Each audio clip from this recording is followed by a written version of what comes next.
Yo, Q, I think we got the big bro in. You know what that means? Oh yeah. Yeah. Trouble time.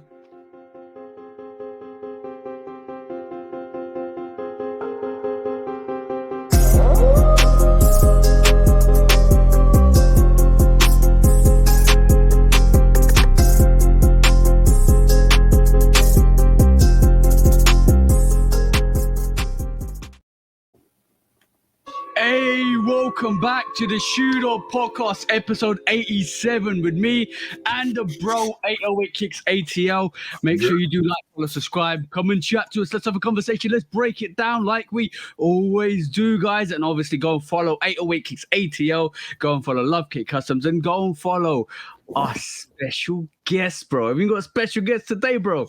We have one of the most ravenous, one of the most voracious, one of the most, I don't even know if I said that word right.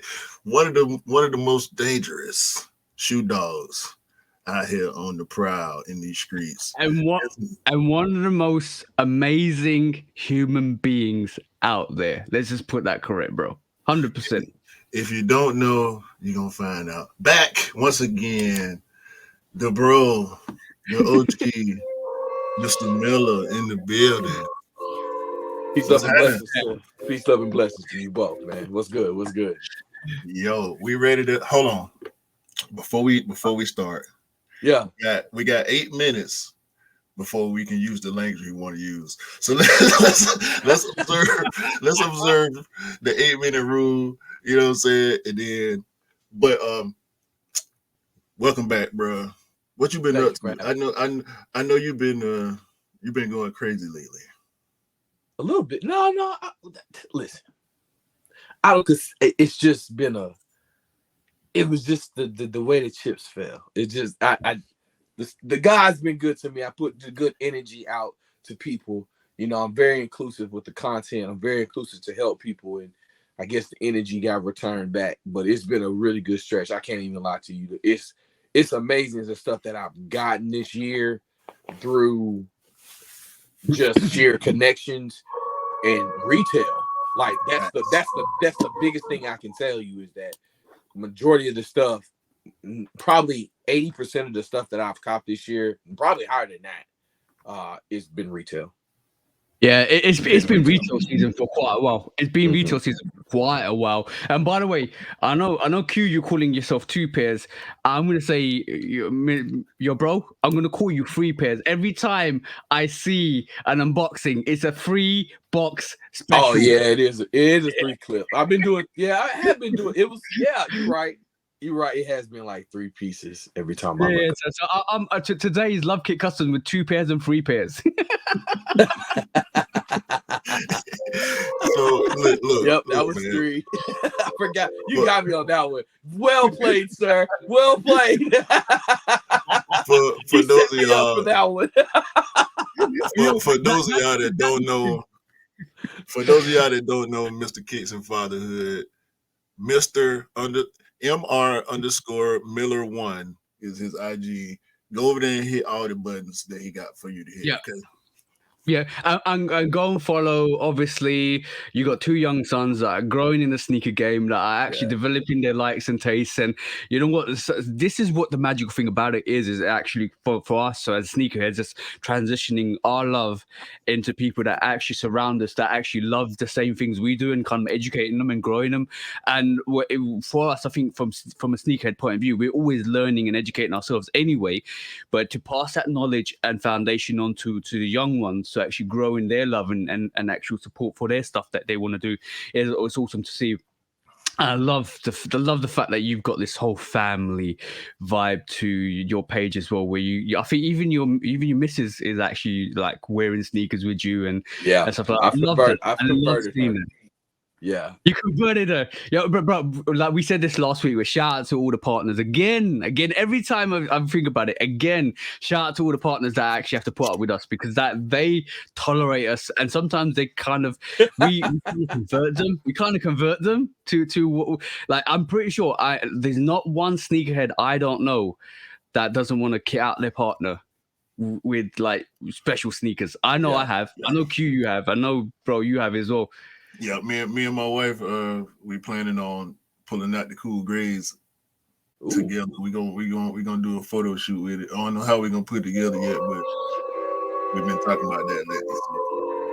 So I like that. That type of stuff is kind of necessary, man, when you're in this game.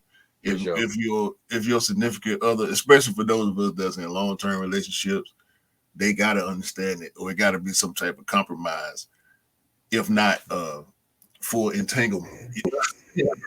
But also, I would like to add on to that. You have to be transparent with your collecting and your passion for it. The sneaking in stuff, it just builds distrust. If you can build that relationship where she can understand like those times when we have to pull that trigger to pull that trigger. You know what I'm talking about? So and they understand that as long as you taking care of the house, the home, your kids, your responsibilities, you have to have those, and that takes time to build. Like my wife, when she met me, I was straight leg. I was in shirt and ties, loafers. I was occasional runners, and then I just took off. I was like, well, shit, everybody doing kicks. I've been doing kicks, and I just released it to the world. Yeah. But when I met my wife, I started it again. But she had to understand and like, this is what I do. This is really what I always loved. I just, you build that relationship. So now she used to wear heels all the time. Nah, she wanted a new pair of Air Max every 2 weeks. Yeah, yo, you emphasize it there, bro. It's all good in the hood if the missus is all cushy. For sure. That's give them that love back. Like they see something they want, don't blink. If you want those smokers, didn't blink. Do not neglect. No, not neglect your other partner. I ain't gonna lie to you, y'all. Like I didn't been put on the couch. Don't act like this shit over here gravy. This stuff over here gravy. I didn't got put on the couch a couple times. Like for real. Like I didn't put what is, because we both work from home. So you can't hide nothing. FedEx gonna come. Like I know FedEx and the UPS guy by their first name. Of course, yes, of course. That. Yo, this is sneaker 101. This is sneakerhead 101. If you don't know your postal service guy, be it the post office, which is the UK, UPS, what's the one in the USPS, DHL, FedEx, if you don't know them, you ain't a proper sneakerhead, bro. I don't know nobody from DHL now. DHL is a little different in the States because you don't know, it's a different person. Here in the States, if you buy sneakers and they coming through DHL, either you getting a lot of stuff from overseas or you're getting a lot of stuff from overseas. 100%. That's all I'm gonna say. Either somebody's sending it to you, or somebody's sending it to you. You getting them from over there. Okay. Yeah, over there. Right. We know what's up with you. We ain't gonna have you on the podcast. You get yours from over there. Yo, I heard DHL use ducks to carry their packages across the water, so Yes, sir. Hey man, if Finish Line or Champs have to hire what is the delivery service? They had some shoes delivered. Bro. Yeah, and it's like anything is possible these days. I was laughing when I heard that. DoorDash, bro. You can't even DoorDash, bro. Yeah. You can't guarantee your food with DoorDash. How are you going to guarantee any sneakers with that? Did the sucker try them on? Did he try them on? How did that happen, dog? DoorDash. I've seen the taped up box, the shipping label taped on the actual shoe box. This DoorDash thing is pretty much equivalent with that. Yeah. Now that's pretty much the worst I've seen.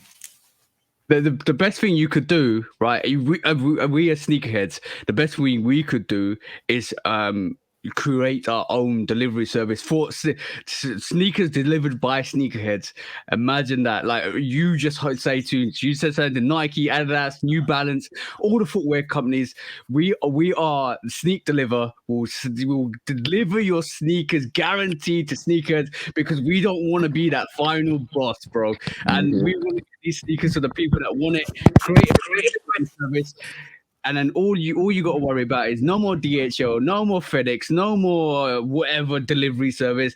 Real sneakerheads delivering real sneakers to real people. That's what it's all about. Imagine if you've been inventing a company like that. Let's explore this. Let's explore this for 2 minutes. Right?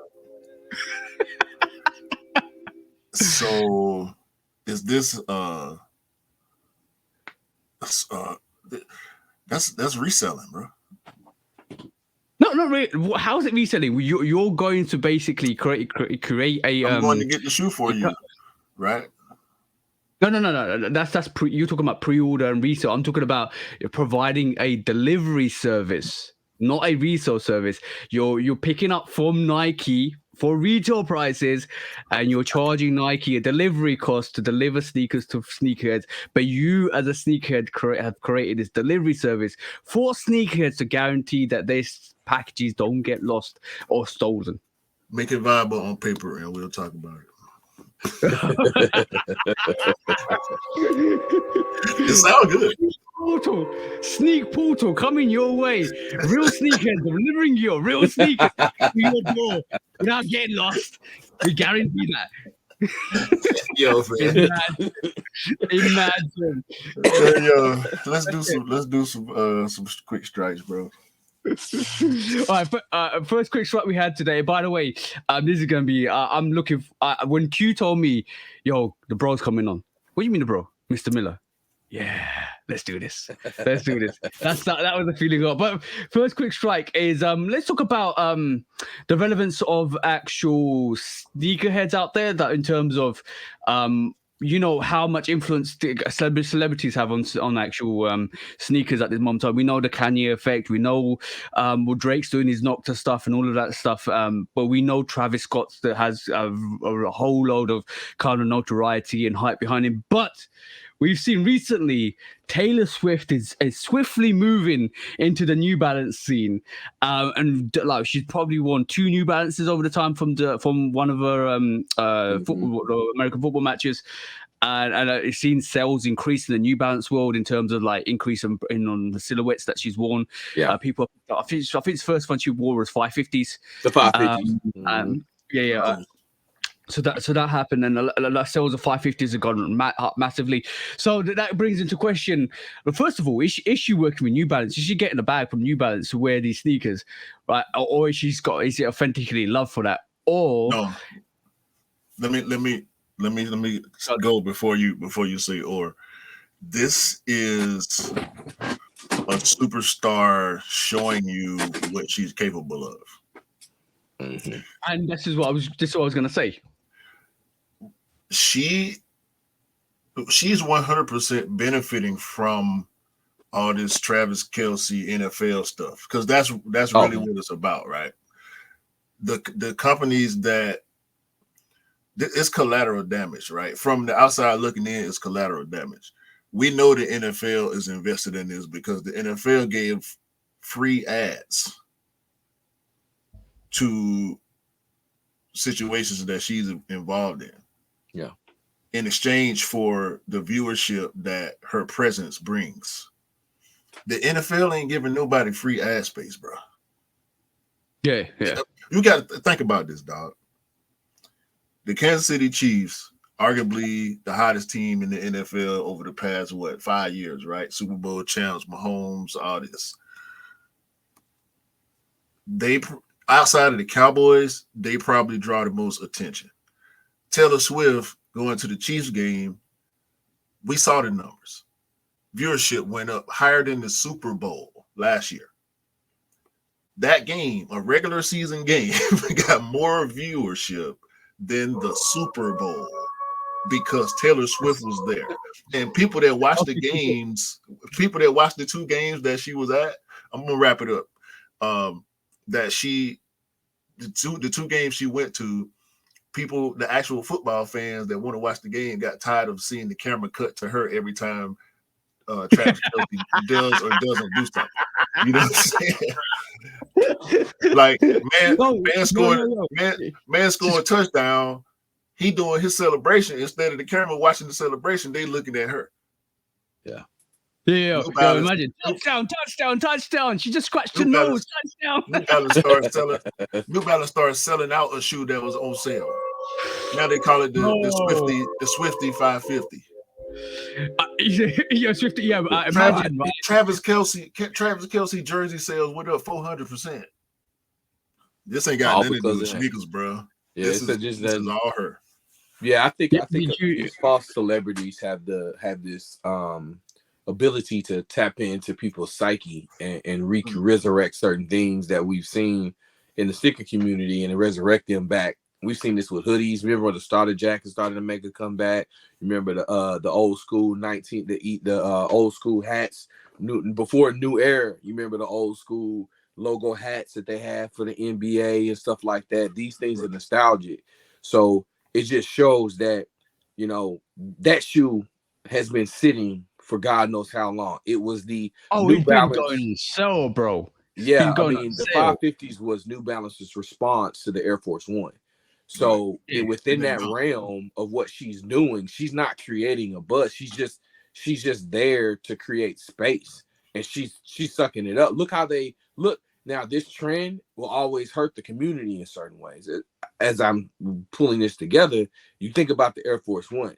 We treated in the sneaker community. How do we treat the Air Force One? We treated it with respect. We wore that in special. It was an unwritten rule. Now certain communities have adopted that shoe, and now it's just a beat down. It's a beater. Yeah. It's cultural collateral. Yeah. I mean, what she does as far as branding is concerned, I don't think it had anything to do with her wearing that shoe. Apparently, she wears New Balance. The fact that it was the Chiefs game and the way it happened, it benefited New Balance. I think if New Balance had known that was going to happen, they would have been trying to get. Maybe some of the brands have tried to get her on the collab, but do it really make sense? Do you think it's more of a all right, cool. I think it's a coincidence. I think it's all coincidence. Not the shoe part and the jersey sale part, I think, are separate. I think the shoe part was a coincidence. The jersey sales and the publicity and all that I think all that's on purpose. I think maybe I slightly agree with you, but maybe I don't believe in coincidences as well, because I sometimes. Sometimes I believe it's a flex move to say, like in this occasion. Watch this. I'm gonna be honest, right? No celebrity goes out to an occasion without kind of categorizing what they're gonna wear strategically in the situation. So if you're a big celebrity like Taylor Swift is, right, you are going to wear certain things to make sure there's emphasis on what you're wearing. So those 550s were purposefully done. I maybe it's coincidental knock-on effects to New Balance, but I think that was strategically done. Because I believe that she was out here saying, you should be giving me a deal. I won't be surprised if she doesn't wear a New Balance for the next couple of months, and she says to New Balance, give me a deal. Like it could be a flex move, bro. It could be a flex move. I'll push back on that. If that's the case, if this was surgical and it was strategic, is what you kind of insinuating, why didn't she go with Nike? That's what her man is signed with. This is strategic. Now I'm using your stance by saying it was planned out. But why would you go with a brand that culturally isn't? She's not going with culturally relevant New Balances. If this was calculated, then why wouldn't she go with something that attaches to her man or something close to an esque of what her man was doing? You would get more clout. You would have a way in the door if that was strategic.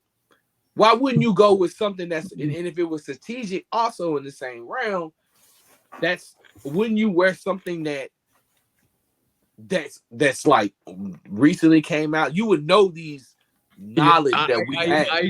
I'm gonna push back on you, bro. Now, right? Just to let you know, does Nike need the promotion? Does Nike need the promotion? But I don't. It don't matter what Nike need. You just said that this was everybody needs promotion from her. Everybody needs promotion from her. There's no company on the planet. There's no company on the planet that it would be smart to turn down advertisement from this chick. And I 100% agree with you. Also, the fact that she chose to put on some red New Balances because she was putting on a red football jersey don't mean I'm finna go out and make people buy this shoe. I don't think that was in her head. I'm finna put on this shoe to make it hot. No, she wears New Balance. She's just putting on New Balance. She don't care. It's a red shoe with a red jersey. There are There are 550s that go better with that jersey than the one she chose too. I know, but look, I'm gonna tell you. Look, this is why I believe it's not coincidence. And listen to this. This situation, right? Yeah, let me get off this. This situation reminds me of Justin Timberlake wearing Crocs. Like and that emphasis, Justin Bieber, yeah, not I'm like Justin Bieber. Justin with Jordan brand. I'm just like, what are you doing with the Crocs on? No. I meant Justin Bieber. Justin Bieber wearing Crocs. Thank you for the correction, bro. So from that rhetoric alone, it's really funny that she's worn a 550 that doesn't sell out. Not Soleil Bembury, not a hype 550. She wore the worst, no worst 550. A 550 that's gone on sale to come out to show you guys I can make a sneaker that's gone on sell out. That's a flex move. If you, I don't know if you guys agree with me or not. That's a flex move. Like that's telling you I can make anything sell out. Two things can be true. It is a flex because it's her, and she did that, so it is a flex. But I don't think it was a planned flex. That's all I'm saying. I agree with that. That's where we disagree. I think it was. I think it's definitely. We agreed to. We on the final point, but for different reasons. yeah. But I'm like, the thing is, the only problem with me is I kind of delve into it too much, and that's just my own curse. That's what you do. You good? Yeah, you stand on your argument. That's good. Yeah, that's what you do. That's what you're supposed to do. But the thing is, like, just to end that, I just feel like, right this moment in time, Taylor Swift is probably the biggest female artist that can actually have the same relevance as Travis if she was given the right space to maneuver in. I'd believe. Stop saying stuff that we already know. The big ass. You don't even have to say that at all, bro. Let's see what y'all got to say about NBA Media Day. We're gonna lighten it up a little bit. Sorry, audio audience. I'm gonna call out the name of the sneaker so y'all can look them up based on the reactions we give. this is Chet Holmgren with the KD5 EYBL. What say y'all? That was a lot of people don't know about the EYBL, and I think that's one of the things that makes it. I hate that people don't know about that, but I did not care for this shoe. I can't even lie to you. It looked like a bowling shoe. You okay over there, bro? You okay over there? He's dying in the corner, bro. It looked like a bowling shoe. Dude, go back up to it. Look at the inside shoe. Don't it look like a bowling shoe? I don't want to look at it no more. Shout out Kevin Durant, man. Yo, I think DeMar DeRozan is coming for the crown once again this year. He pulled out the shot up tempos. Yo, those are dope. Those are dope. Those are dope. We got Ant-Man with his first signature sneaker, the AE1. I like these. Has a basketball. I need somebody to try these and tell me those joints look stiff as heck. Those joints look stiff. That toe box looks stiff. Yeah, that does not look like a flexible shoe. It looks yayish, real yayish. Oh yeah. Oh yeah. I was about to say that. I was really about to say that. It looks like the V3 700. Yeah. Slightly. We got Young Scoot, the new front man for the Portland Trailblazers, already got his signature shoe out there. He said, nah, Melo, I'm gonna show you how to do it. We're gonna get this NIL deal done. I was gonna say it, I ain't gonna say it. We're gonna get this NIL deal done early, and I'm gonna have my shoe before I play my first game. I'm gonna say it with my chest out. No, Don't worry. Save it. Then we have the king, the undisputed king of NBA sneakers, PJ Tucker, Jordan. And when you said you called them, when has PJ lost a year in sneakers? I said DeMar's coming for the crown. DeMar's always coming for the crown. I was gonna say PJ been running it for what, 5, 6, 7 years? Longer than that, hell. Yeah, just keeping it like I didn't consider. It's hard to consider DeMar DeRozan just because he wears nothing but PE Kobe's. Like that's hard to compete with. But he got more Kobe's than PJ. He does, but it's hard to DeMar got a lot of Jordan PEs too, though. He got a lot of. He need to pull them out. I need to see some. You remember when DeMar DeRozan was wearing Jordan 10s all year? Yeah, I remember the video. And he had 10s that was, Mike Bibby ain't got these 10s. Yeah, if Mike Bibby ain't got it, you know you tripping. Quentin Richardson and D Miles ain't got these. They all got stuff, you know what I'm saying? But PJ ain't got them. You know what I mean? That DeMar had. And a lot of them Kobe's that DeMar got, PJ ain't, because DeMar is the official Kobe guy for Nike. You know what I mean? So he get all the, but letting the summer threes at media day. That's PJ Tucker. That's stupid for no reason, man. That's stupid for no reason. And it's funny. You just mistakenly said Justin Timberlake. Hey man, listen. Need we look at any more? Melo threes and New Balances and Currys and what is this? Yeah. What the Kobe 7? Trey Man. We also got Josh Giddey. Kobe. The Kobe 4. Yeah. That's a nice block. Donovan Mitchell got his 5th signature sneaker coming this year. Colorway kills that shoe. Aunt Pearl KDs or Desmond Bain. And of course, just a quick question for you guys. We're gonna end it with Kyrie. with the goon shocks. The goon shock files. Because we know what type of time Kyrie on with these shoe brands, bro. Anta gave him that bag. Flea believe he gonna take some shots on his signature sneakers. I've got a question for you. What is, for anybody that doesn't know, what is Media Day? Just let anybody that doesn't follow the NBA and just doesn't follow like kind of the American sports. What is Media Day? NBA Media Day is the official introduction of that year's team. So that's when the athletes are officially introduced. They come out wearing the jerseys. They take the photos together. You got to see, LeBron and AD. AD pulled out the great LeBrons, the Zoom generation, the all gray one. Dame and the Bucks. First photo shoot, him and Giannis together, officially with their jersey, the actual number that they're gonna wear, stuff like that. Teams that revamp their jerseys, they get to show their new jersey for the first time and all that. So basically the start of the NBA season. This is Media Day. This is like the start. Yeah, training camp, Media Day, all that happens, and then preseason, which is about to pop off today. Actually, no, yesterday. Preseason started yesterday. No, actually started Friday. Friday and Thursday because they did a game overseas. Dallas and somebody played. Right. So it's and also they take all the photos for like the video montages that they do during the season. That's when they start doing all those the photo shoots that come out. Yeah. Jimmy Butler. Oh my God, Jimmy Butler. He won Media Day. Jimmy Butler. We have to expect Jimmy Butler is to NBA Media Day what Clinton Portis was to post-game interviews.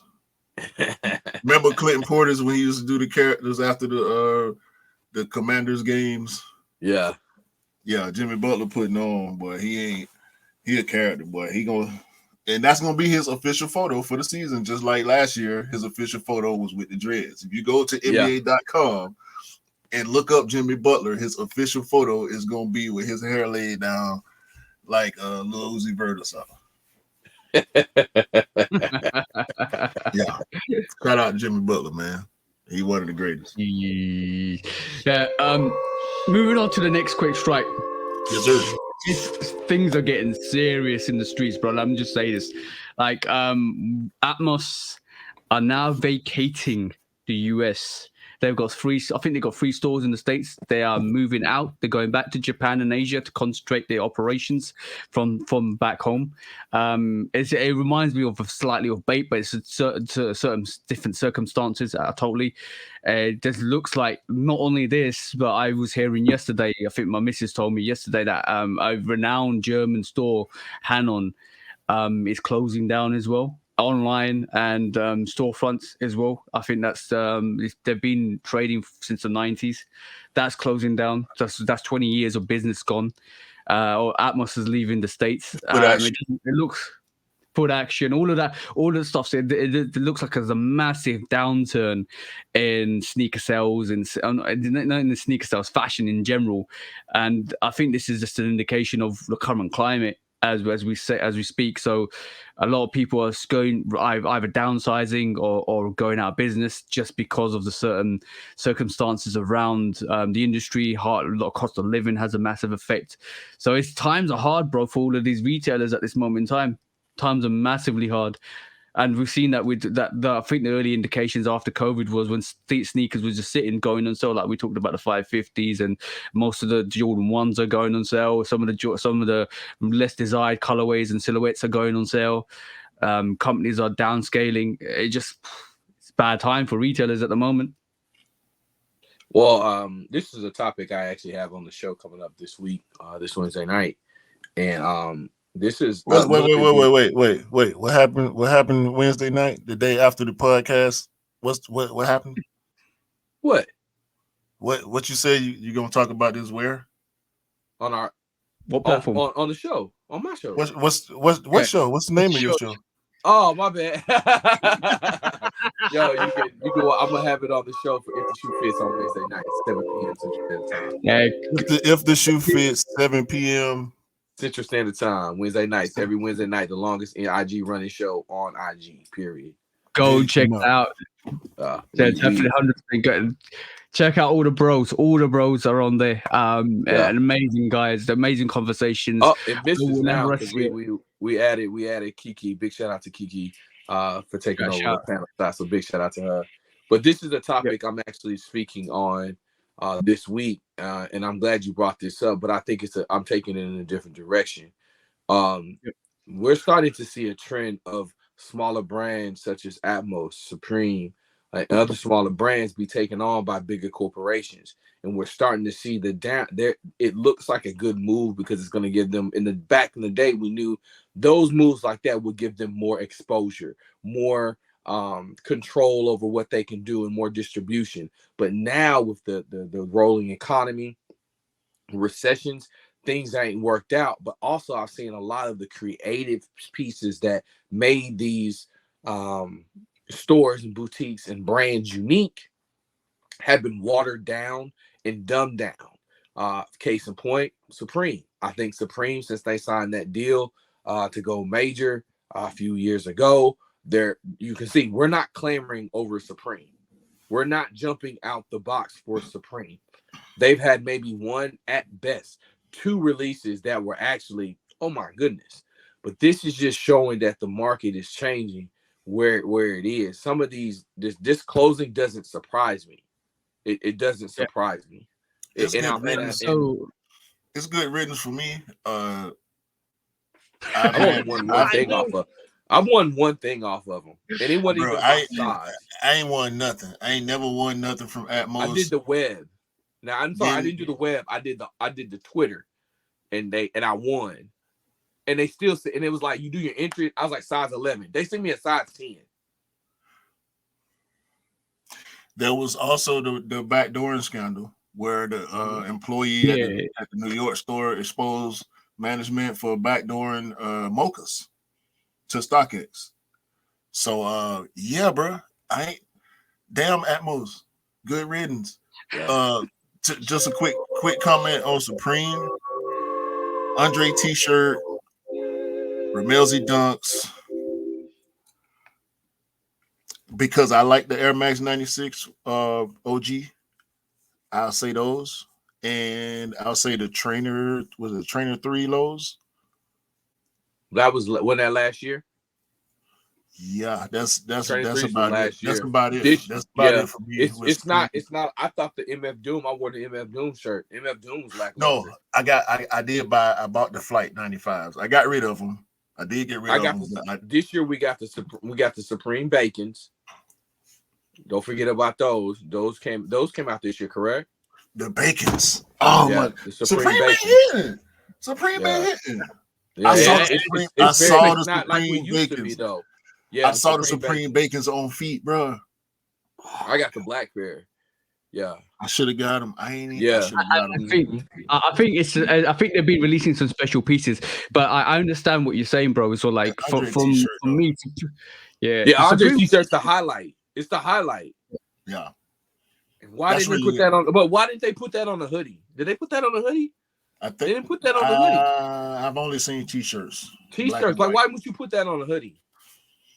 Hey man, go ahead, TJ. Because we on the tangent. We on the tangent. You got it's fine. What I was going to say to you was, I think Supreme were picking it quite massively in 2018, and I think from what happened with 2018, 2019, I think what happened. You're right. I think when they signed the deal, they kind of like it went a different tangent, and I don't think they kind of anticipated what could happen in terms of the bigger deal. But like I think.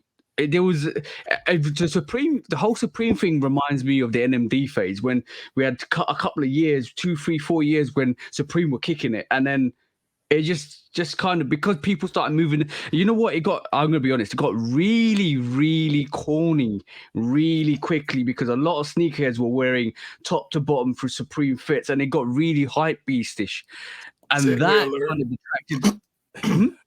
Segue alert. Yeah. NMD, you say? Yeah. So is Supreme trying to take like a high fashion turn or something? Like you accused last week some of the brands of, and I don't want to trigger you, but you said agenda, and that made us argue, right? Because Yeah. No, I think we clarified, but is that what you feel like is going on with Supreme? No, I think maybe potentially, but I don't see it more. I see it more from Adidas, if I'm honest, because Adidas have got. I think Adidas is trying to set a trend of high-end fashion more because I don't think they can compete with Nike in terms of the sporting game. And the reason why I say that is ever since Kanye has left, they started doing more collaborations with high-end fashion. We're talking about like Moncler, Gucci, Prada, and all of that stuff. And it kind of for me sitting back and looking at that, it kind of reminds. And Y3 is obviously a Y3. They do a lot of like high-end like Adidas ranges is there as well. So for me, and Y3's always been around, so we know about Y3. But for me, it kind of, why have they not tackled the sporting range more? To get fear of God, and like Jerry Lorenzo is more of a is a medium between high-end fashion and sporting wear, and that's where his realm is. For me personally, when I look at Jerry and Fear of God, and that's just to dictate on the prices. And we know high-end fashion prices are 1,000. Jerry Lorenzo's is more in the hundreds, and then obviously what the casual wear is more in the smaller hundreds, like 100, 150 to $200 or $250, even the prices going up. But for me, now you bring this Moncler Adidas to our attention. It just highlighted what I said last week. I think Adidas is trying to swift the trend to high-end fashion casual wear, where Nike is still staying on the sports casual golf, NFL cleats, NBA wear, all of that stuff is still Nike's realm. And I think Adidas know that, and they know they can't compete in that market, so they're swiftly doing collaborations. They're swiftly doing like they got this a Treehouse of Horror Simpsons collaboration coming. They've got Star Wars, exactly, Hello Kitty. So are you saying? So let me ask a question, TJ. So you saying that's a plus for them? And I think I whether it's a plus or a minus, whether it has secondary impact on the other ranges, which I think it does, because you have to ask, does it make dollars, or is it existing in a space? Because that's what it boils down to. It's creating a space. I think it's creating a space for them, but it's also creating some dollar margins. What's that yellow sneaker for, bro? It's for your favorite company. But the thing is, it's interesting. They clout chasing. But it's interesting. The concept is interesting because ever since Kanye's left, what direction have they taken?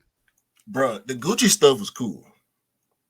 And the Gucci stuff actually made some of the other regular sneakers, ZXs sell out, and all of the regular sneakers sell out, because everybody wanted the Gucci pairs. And when they wanted the Gucci pairs, they thought, you know what, there's another sneaker out there that's actually sitting at this moment in time. They can actually go and get. This is what you want right here. This is what you want. That's horrible. You know what? Can I be? I'll be frankly honest with you guys. I think this is not a plus for Adidas. I don't think their luxury style that they're taking is a plus for them. It's a minus. Matter of fact, they've been in a negative for decades. They just have. So this is not a feat for them. This is a weakness. The fact that they are a big company and they've lost themselves on the fact that they are a shoe company. The fact that they have to choose luxury to exist is a cop-out. A flat-out cop-out. That is not a plus for them. That is laziness. That is, they got caught with, pardon my French, with their pants down. And after Kanye left, and they don't have a direction. Putting out that Prada, that Montclair, that doesn't speak to me. It doesn't speak to the community, because we don't want to spend $650 on a shoe that looks like that nobody's gonna wear. They have proof in that. What happened to the Balenciaga run shoes? I'll wait. So this is not a feat for them. We should be talking about the fact that they are weak-hearted, that they won't make the move to get into those spaces they have rightfully earned over decades. They were relevant. They lost relevant because they got arrogant. They got stuck in their ways. Nobody told them, hey, bud, you might want to go take a shower. Your stuff stinks. That's what happened to them. So we're not finna give them no pass. We're not finna say the product was cool. No, it wasn't. It wasn't. It had a run. That's all it had. It did what it was supposed to do.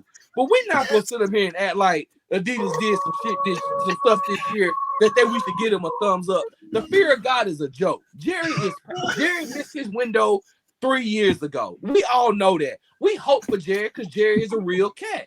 But we all know Jerry missed his window. Come on now. You know how much the TI is. Come on, man. You know that. I think I agree with you, bro. I wholeheartedly agree with you, and everything you said, I agree with you.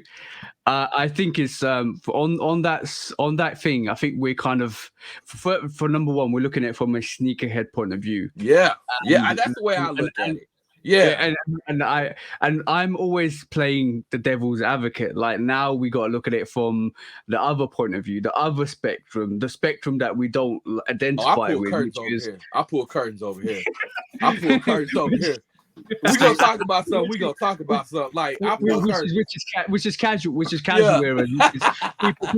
People that see other people wear high end stuff, then all right, cool, I'm trying to do that. So, No. So it's hard for me to equate $650 for that shoe y'all just showed what I They can try say to appeal less, to us. less than 500 for We Oh going yeah, right. we might be the lowest common denominator for this shoe right here. Like this is top range, bro. We'll sooner pay $650 for a shoe that release for $200 before we do this. You know what I'm saying? Yeah. Like It's just yeah. hard. so You know what? if they go in You know at the what? high fashion people, then okay, whatever. Y'all do whatever y'all doing Oh, over there. bro. I can tell you this. Like, I agree with that. They were aiming for us as well, and I think it was shots fired everywhere to see who gets hit, and it didn't really hit with the sneakerhead community. Rappers gonna buy this. Yeah, Rappers, but and celebrities will buy this. Yeah.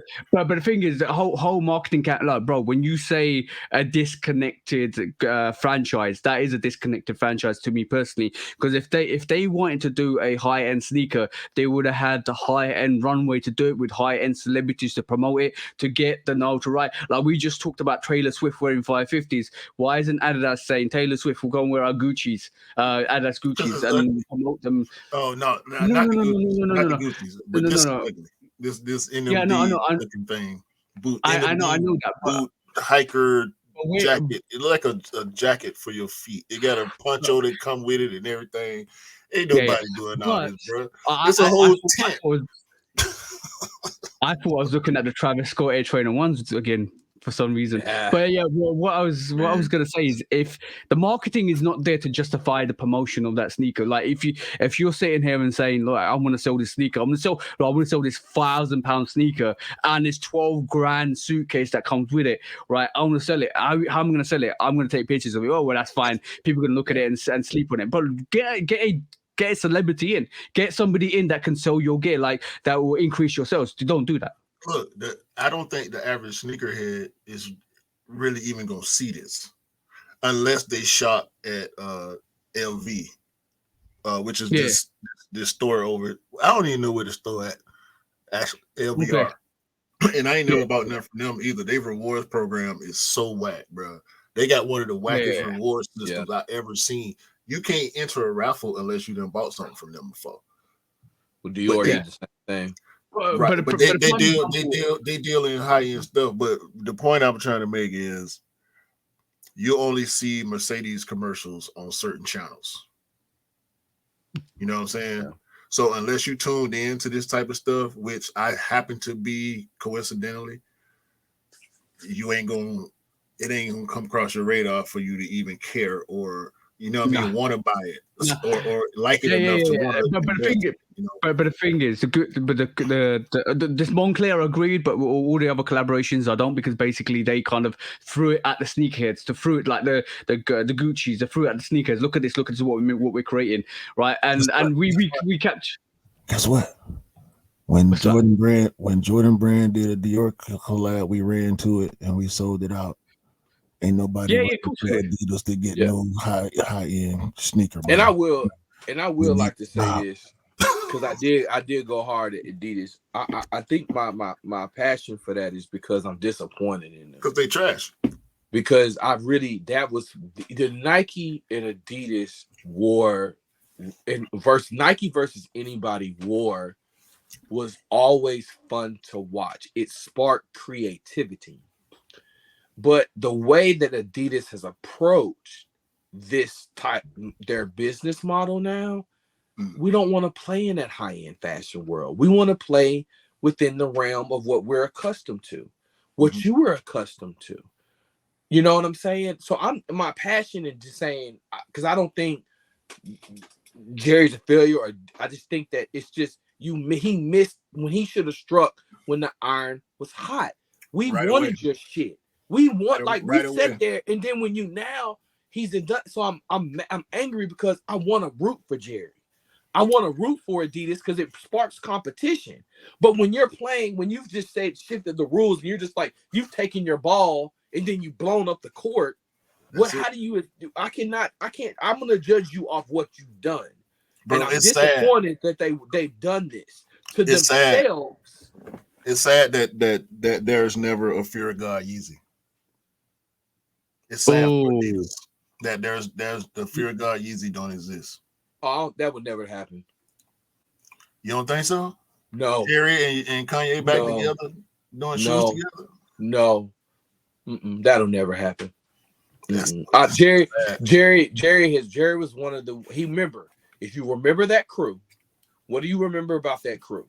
Jerry was the last one to come out big out of that crew. That crew was what? Kanye, Don C, Virgil, Farnsworth, Bentley, and him.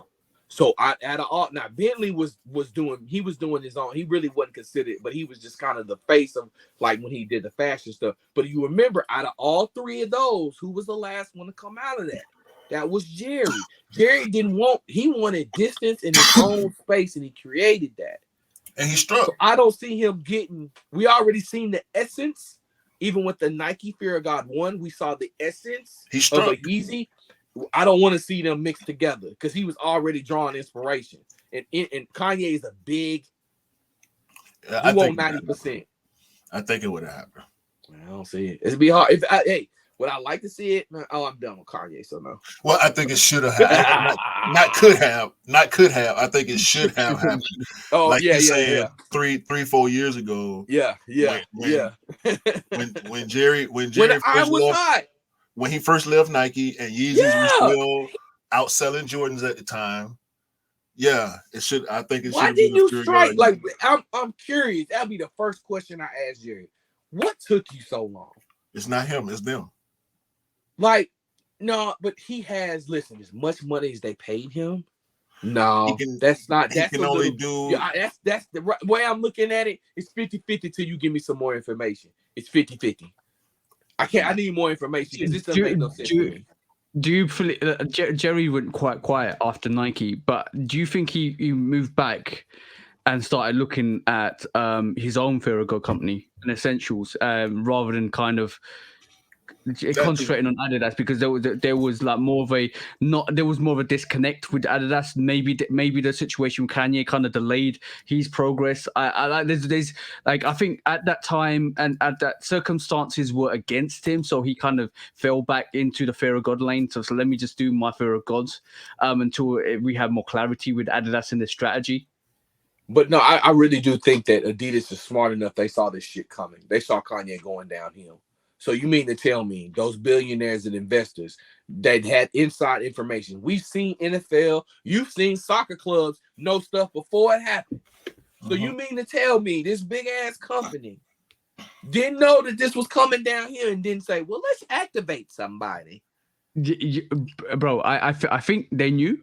And the thing is, I think they knew. I think it was obviously historical meetings within the Adidas range of what was said. I think they had enough catalyst to kind of ounce him, but they didn't suspect Kanye. They didn't expect that rollback, the kickback. Yeah, they didn't expect that real bad kickback. Yeah, I agree. I think there's a lot of factors, but I have to put the blame on both of them. I'm not giving both of them.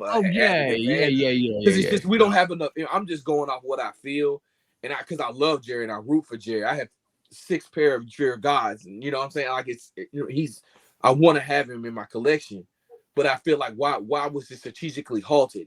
Why was it? Like, and I agree, and we saw that he took off his Essentials in the year he's been absent. Essentials been going good. Crazy. Yeah, and I think that's where most of the concentration went. You gotta make your money. Sometimes you need to kind of make your money. And this is the same thing with going back to the Atmos situation. This is the same thing with Atmos. I think, like, right this moment in time, right, I'm gonna be honest, 100% honest. And nobody out there, especially unless you're delivering stuff, unless you need to be there, you don't need to be there. And this is especially if you like people that work from home now, because you can kind of log on from home and do your work. Because if you don't need to be in the office, you don't need to be in the office. Simple. See what I'm saying? That's a bonus. I work 50% of the time at home, 50% of the time in the office, because I just need to be in the office sometimes. But the situation with Atmos and the situation with other boutiques that aren't originally from the States are moving out of the States, because I feel like right this moment in time, and when I look at the corporate GOTM, is a prime example of a sneaker. Yeah. And when you look at the box, it's got every single boutique in different regions like on there to kind of highlight that. So now as a global competitor, you're thinking, Atmos is thinking, do I really need to be in the States? And everybody's like, do I need to really be in the States? Because you know what? Nike's going to ship my product globally if I've got collaboration with them. And globally, I can still sell my units in Japan or Asia or China or Germany, because shipping is quite like I know Q, you got arguments with retailers in the UK not shipping to the States. That's a different matter. But I'm talking about the UK. I'm talking about Japan. Yeah, but like think of it this way: over the corporate COJPs were always limited to Japan. Yeah. But now we get them everywhere. Like you got the Air Max 1 COJPs, bro.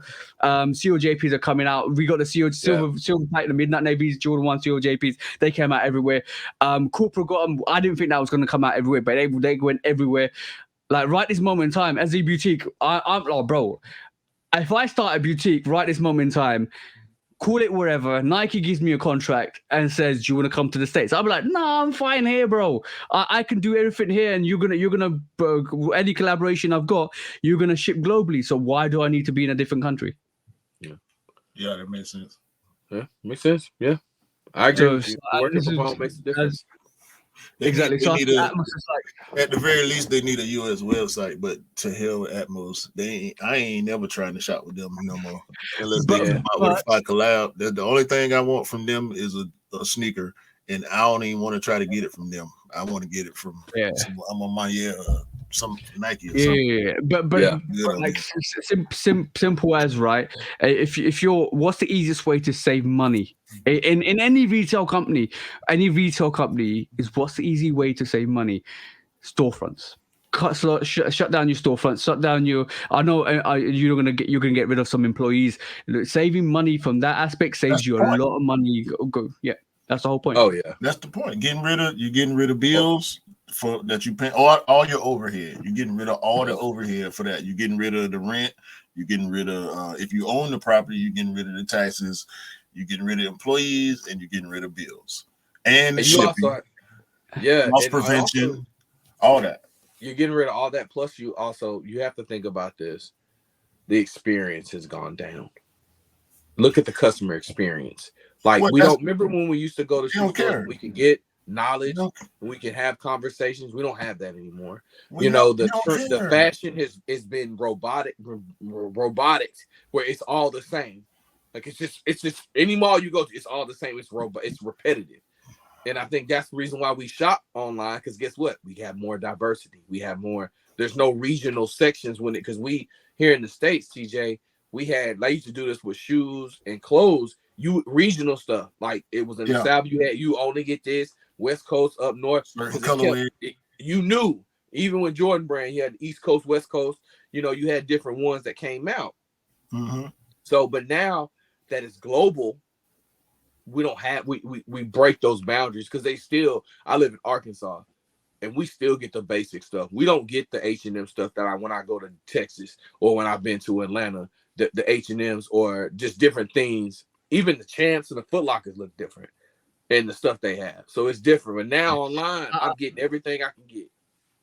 Did you know what? The Passport Dunks, the SB Passport Dunks, is a prime example of those of how far sneakerdom has come in terms of like internationally, like for the actual origins of the Passport Dunks to be separate regions, where you have to go to separate regions to pick up the dunks that you wanted, and now those Passport Dunks were like readily available for everybody to enjoy globally. That just goes to show how advanced. And I don't think we're ever going to get regional specifics unless it's intentionally done so, and even then it's still easy to go into the aftermarket to pick it up. So for that, it's such a benefit for sneakers to be in the age we are at this moment in time, because it's so easy to pick up the sneakers you want, bro. Because I did those with the denim 3s. I got the ones with the heel tab was different. I had the Euro stuff on that one. And it also like that with the Chicago the Unite 3s. Only the U.S. and the city of Chicago specifically had access to the Shy pairs, and we got the Nike pairs. Everybody else got Nike pairs. You didn't have access to the Chicago pair overseas. Unless you, yep. Yeah. So like TJ said, unless you went to the aftermarket. Yeah, exactly. But just on that, it's beautiful to be in the sneaker world at this moment in time. But next, quick strike, bro.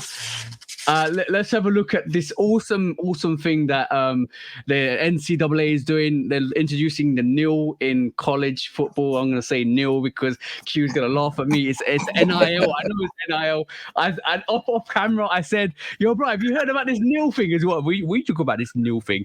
You know, NIL. You mean NIL? It's NIL, bro, not nil. NIL. I got corrected real quick. You know what the hell I mean. Yeah, pretty much.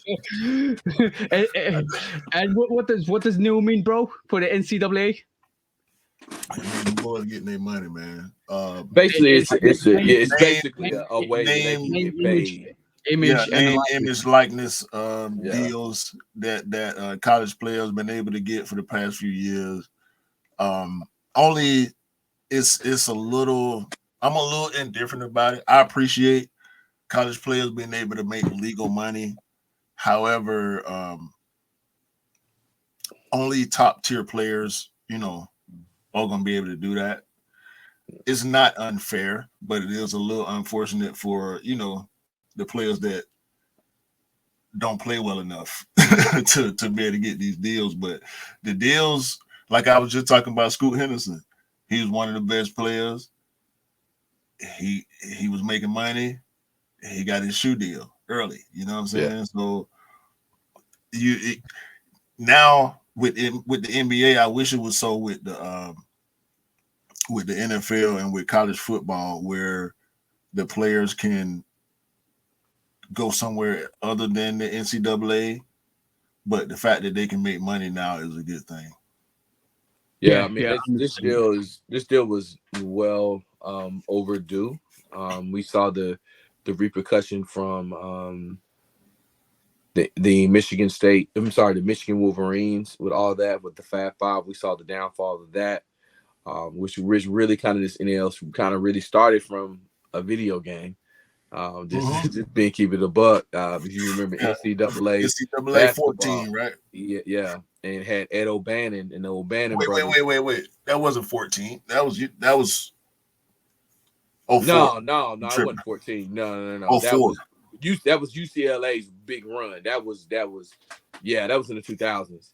But if you remember, they used to make college football, and you could play with the players, and the players is like, yo, you making $1 billion off this, and we don't see a dime, but you're using our likeness. So when he got his legal representation, it took a couple of years to get this deal, but it allows college students to make money off their likeness, but all in a legal way that the NCAA won't violate them. If you go do something amateur, which is off your time, and you want to get paid for your professionalism, there was really no rite of passage to be able to get them for students to keep their college eligibility and not cross the line of being an amateur athlete. Once you make professional money, you are no longer eligible for amateur sports. Yeah, so this is a bridge work.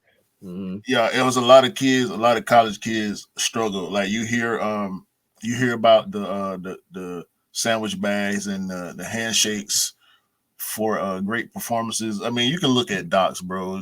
Look at Broke. The ESPN 30 for 30. That was very good. That was a good one. There was a bunch of them. They're football and basketball. That's a good call. That's a good call.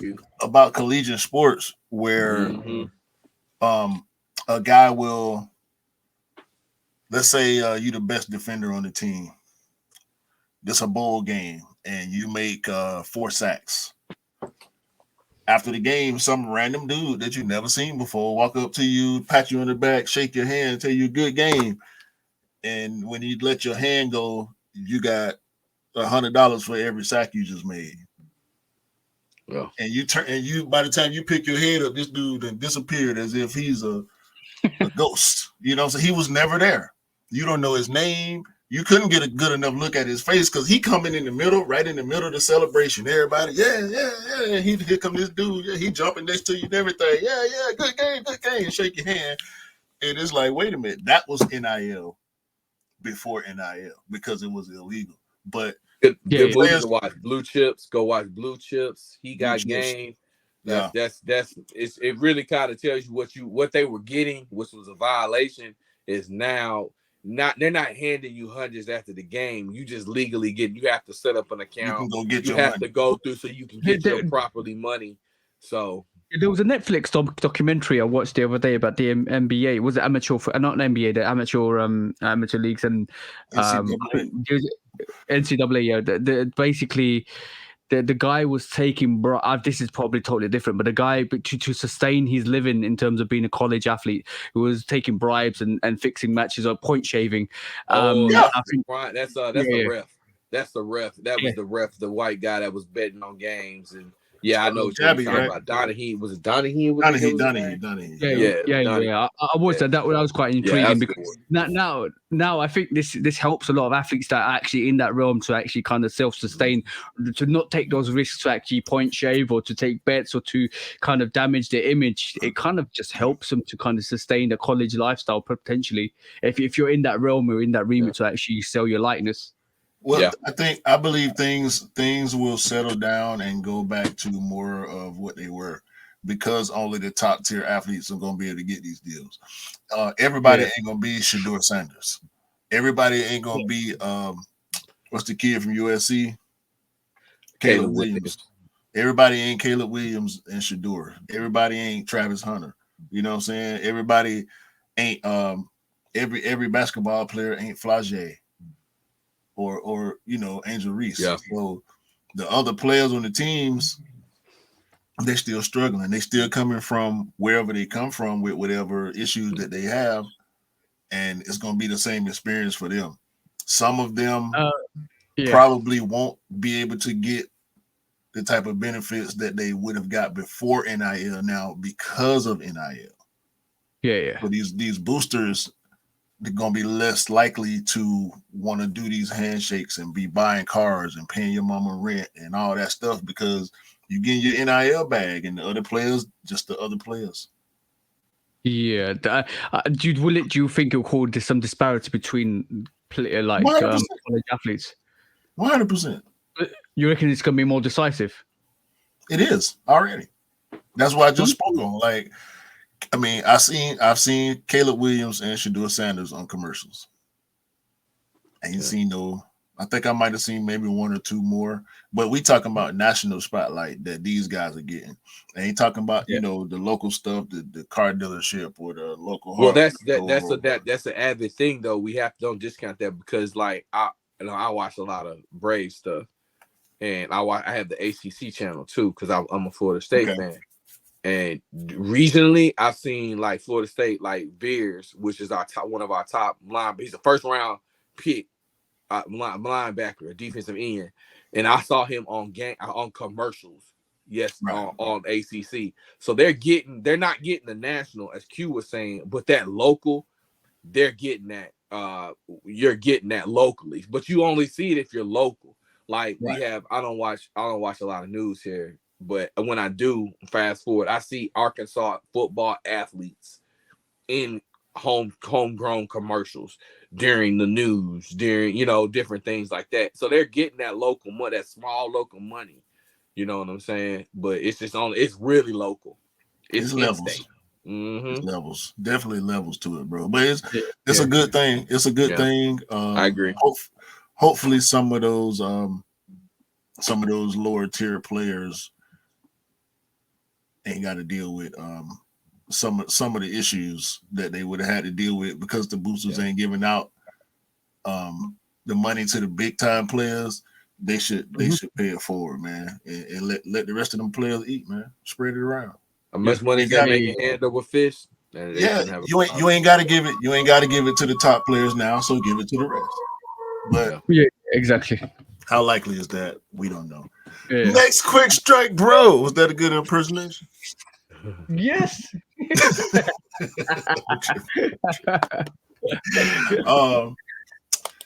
Yo, this is early. I just wanted to do this. I don't even know how long this conversation gonna go, but Dornbecker is coming back in November. Yep. And they're giving us a 3. It's 6 sneakers, but I ain't heard nothing about none of the other sneakers. We get the 3. All right. Well, you know, I haven't seen anything. I haven't seen anything on it. Oh, you no, know, let's go. Yeah, I haven't. Well, you know, if you're in, there it is, right there. You see it at the bottom right. Hold that right there. You see who it's presented by. So we'll probably see, if you in the Soul Savage community, you'll get the firsthand look at a lot of the stuff. I don't, to truthfully be honest with you, I don't want them touching the 3. I don't want to see I don't want to see a repeat of the 3. I don't want to see a repeat of another kid's shoe. What? We have a DB3. Oh no! Are we getting another DB3? Yeah. Before we go into the argument, let's go and see the sneakers first, and give our opinion. Then we can go delve into this discussion. I'm not making the base of my opinion. I just don't want to see. I want to see different iterations of Jordans. If we've already checked this box, let's continue to move forward. Let's continue to get another one. I think for me, if I created something and now I'm still alive and I'm a survivor and I created something, I don't want to see. I'm selfish. I don't want to see nobody go make it again, especially on this magnitude. I'm sorry. I don't want to see nobody, like, if it's good, it's good. I'm gonna cop. But it's kind of like, bro, I already did it, dog. Leave it alone. Get something else. I'm being selfish. I know. But I'm a real, like, we have a DB1, we got a DB2. Like, we should keep going. What else we need? We got the 6, we got the 7, the 8. We got a 9. We can keep going. What y'all afraid of? Bro, you're like, allow these kids. This is my sneaker. You ain't touching this again. Yeah, right. Like, I don't want to see, like, that's a air. Do you understand that DB, those runs of DB3s, DB4s, that was a culture, that was a pocket of time. And that meant a lot. And I don't think them doing it again is diminishing what they've done. I'm just making it. I'm just saying I don't want to see another 3 because Q's got something to that say. young man already did a 3. Like, I don't want to see another DB4. I don't care.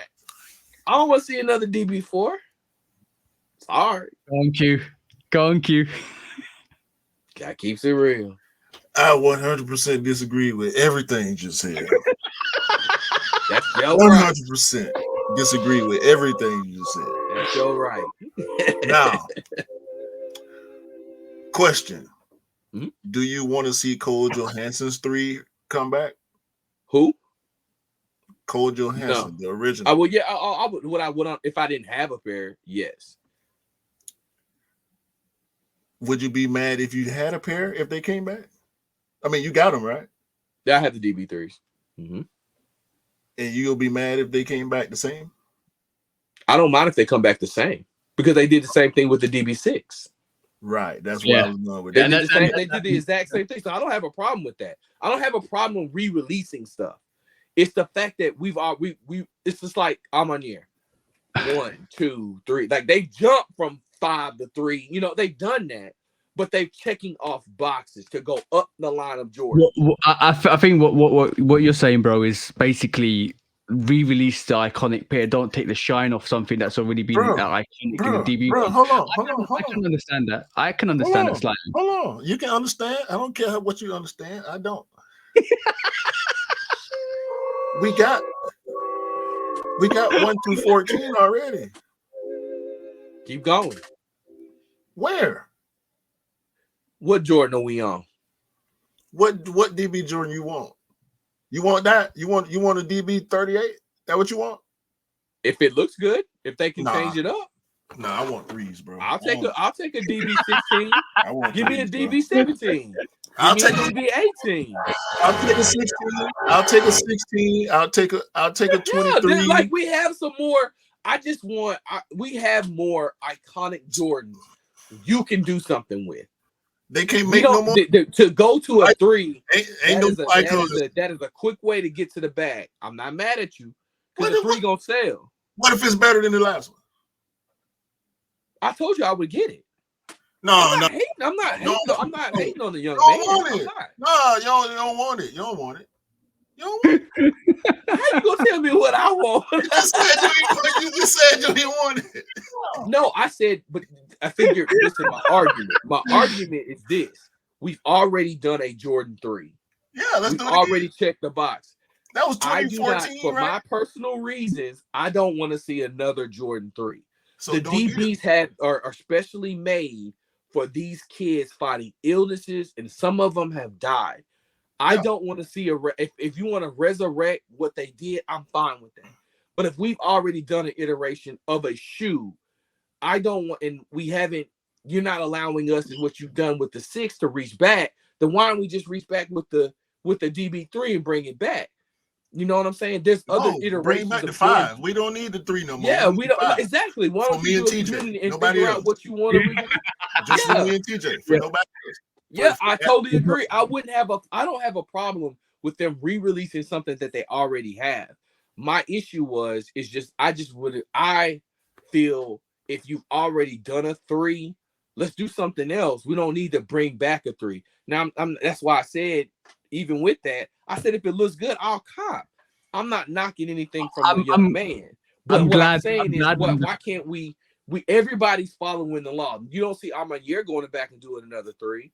You didn't see all the other, but they're not reaching back to do something again unless it's a friend. I'm glad that I can everybody ain't bringing out 6 sneakers every time they drop either. Only Dornbecker does that. So they got way more collabs. Dornbecker has the most collabs. I'm just glad I'm neutral to this because I can actually agree with both of you. You ain't neutral because you disagree with me already. So you on his side. We agree. No, I don't like it. I don't like it. I love the fact that they're doing another 3. I haven't seen it. I want to see it. I kind of understand you, bro, because basically it's taking some shine off the original 3. But I think Dornbecker can't gatekeep, or Nike can't gatekeep the silhouettes. Like for instance, if the kid want a 3, give the kid pick the shoe, right? And that's a fair thing to say, and I'm not taking that away. I'm not saying he shouldn't have been afforded that. He could have, because I believe they go into it and they're allowed to pick or whatchamacallit. They can pick the shoe they want. I'm not arguing the steps. I wouldn't look, bro. I'm waiting to see the sneakers. Show me the sneakers, bro. Yeah, we ain't seen them yet.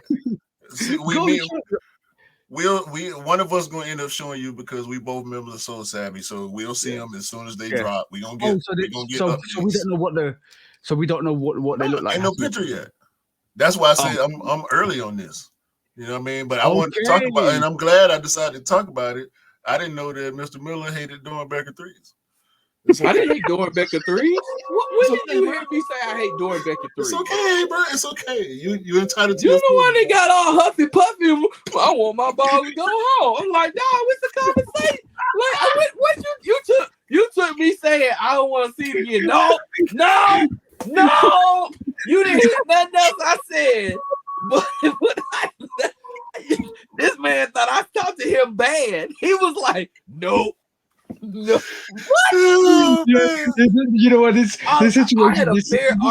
I had a fair argument by just saying I just don't want to see another iteration. If it looks good, I'm gonna copy it. I'll support the young man.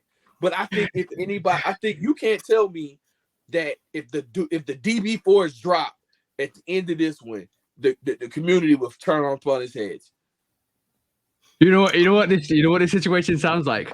I don't want to eat this jerk chicken, rice and peas and plantain from this company, but you know what? It smells so good. It's still sitting there. I'm still gonna eat it. I'll still eat it. If you want to insist, I'll still eat this. Don't worry.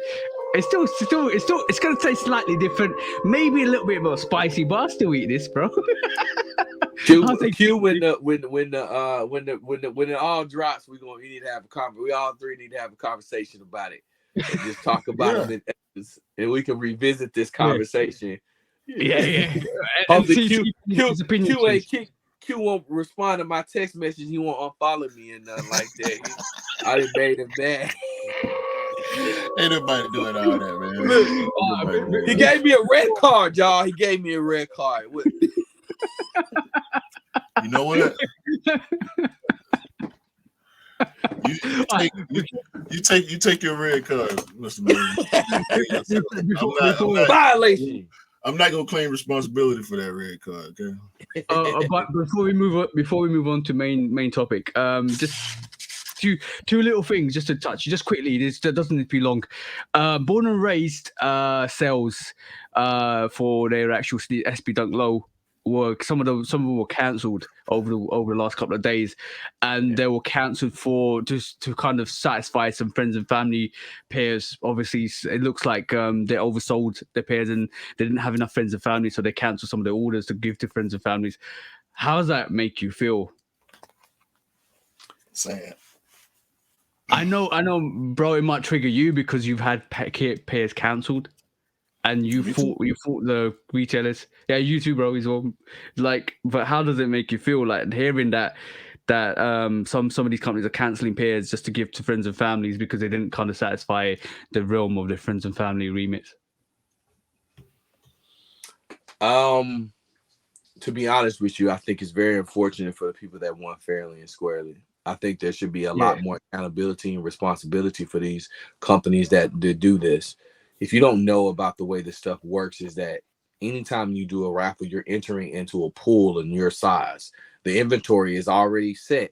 So these problems that they're having that we're starting to see a little bit of an uptick on, this should not be happening in the community.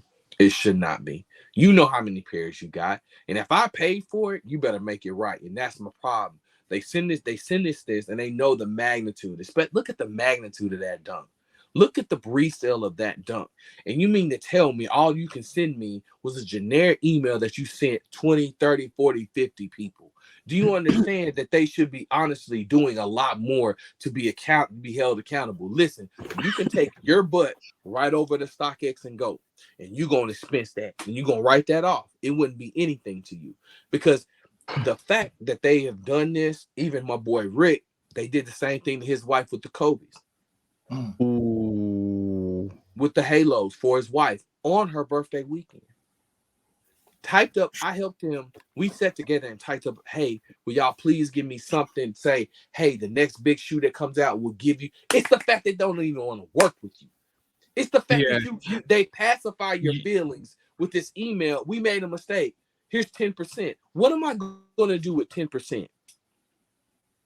What am I going to do? So these companies need to be held a lot more accountable for when they make mistakes like this. That's not right, and we should be awarded something. Yeah, that's 10% of a whole load of nothing at this moment in time. Like for me, you picked up $8 in tax. Yeah. For me, I agree with you, but like, look, I'm gonna give some leeway to Born and Raised. I know one of the co-founders passed away. I know some of those merch shipments kind of got damaged in the floods and stuff like that.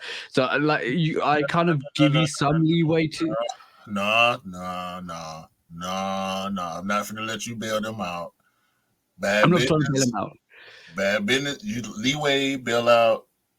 Whatever. Bad business is bad business.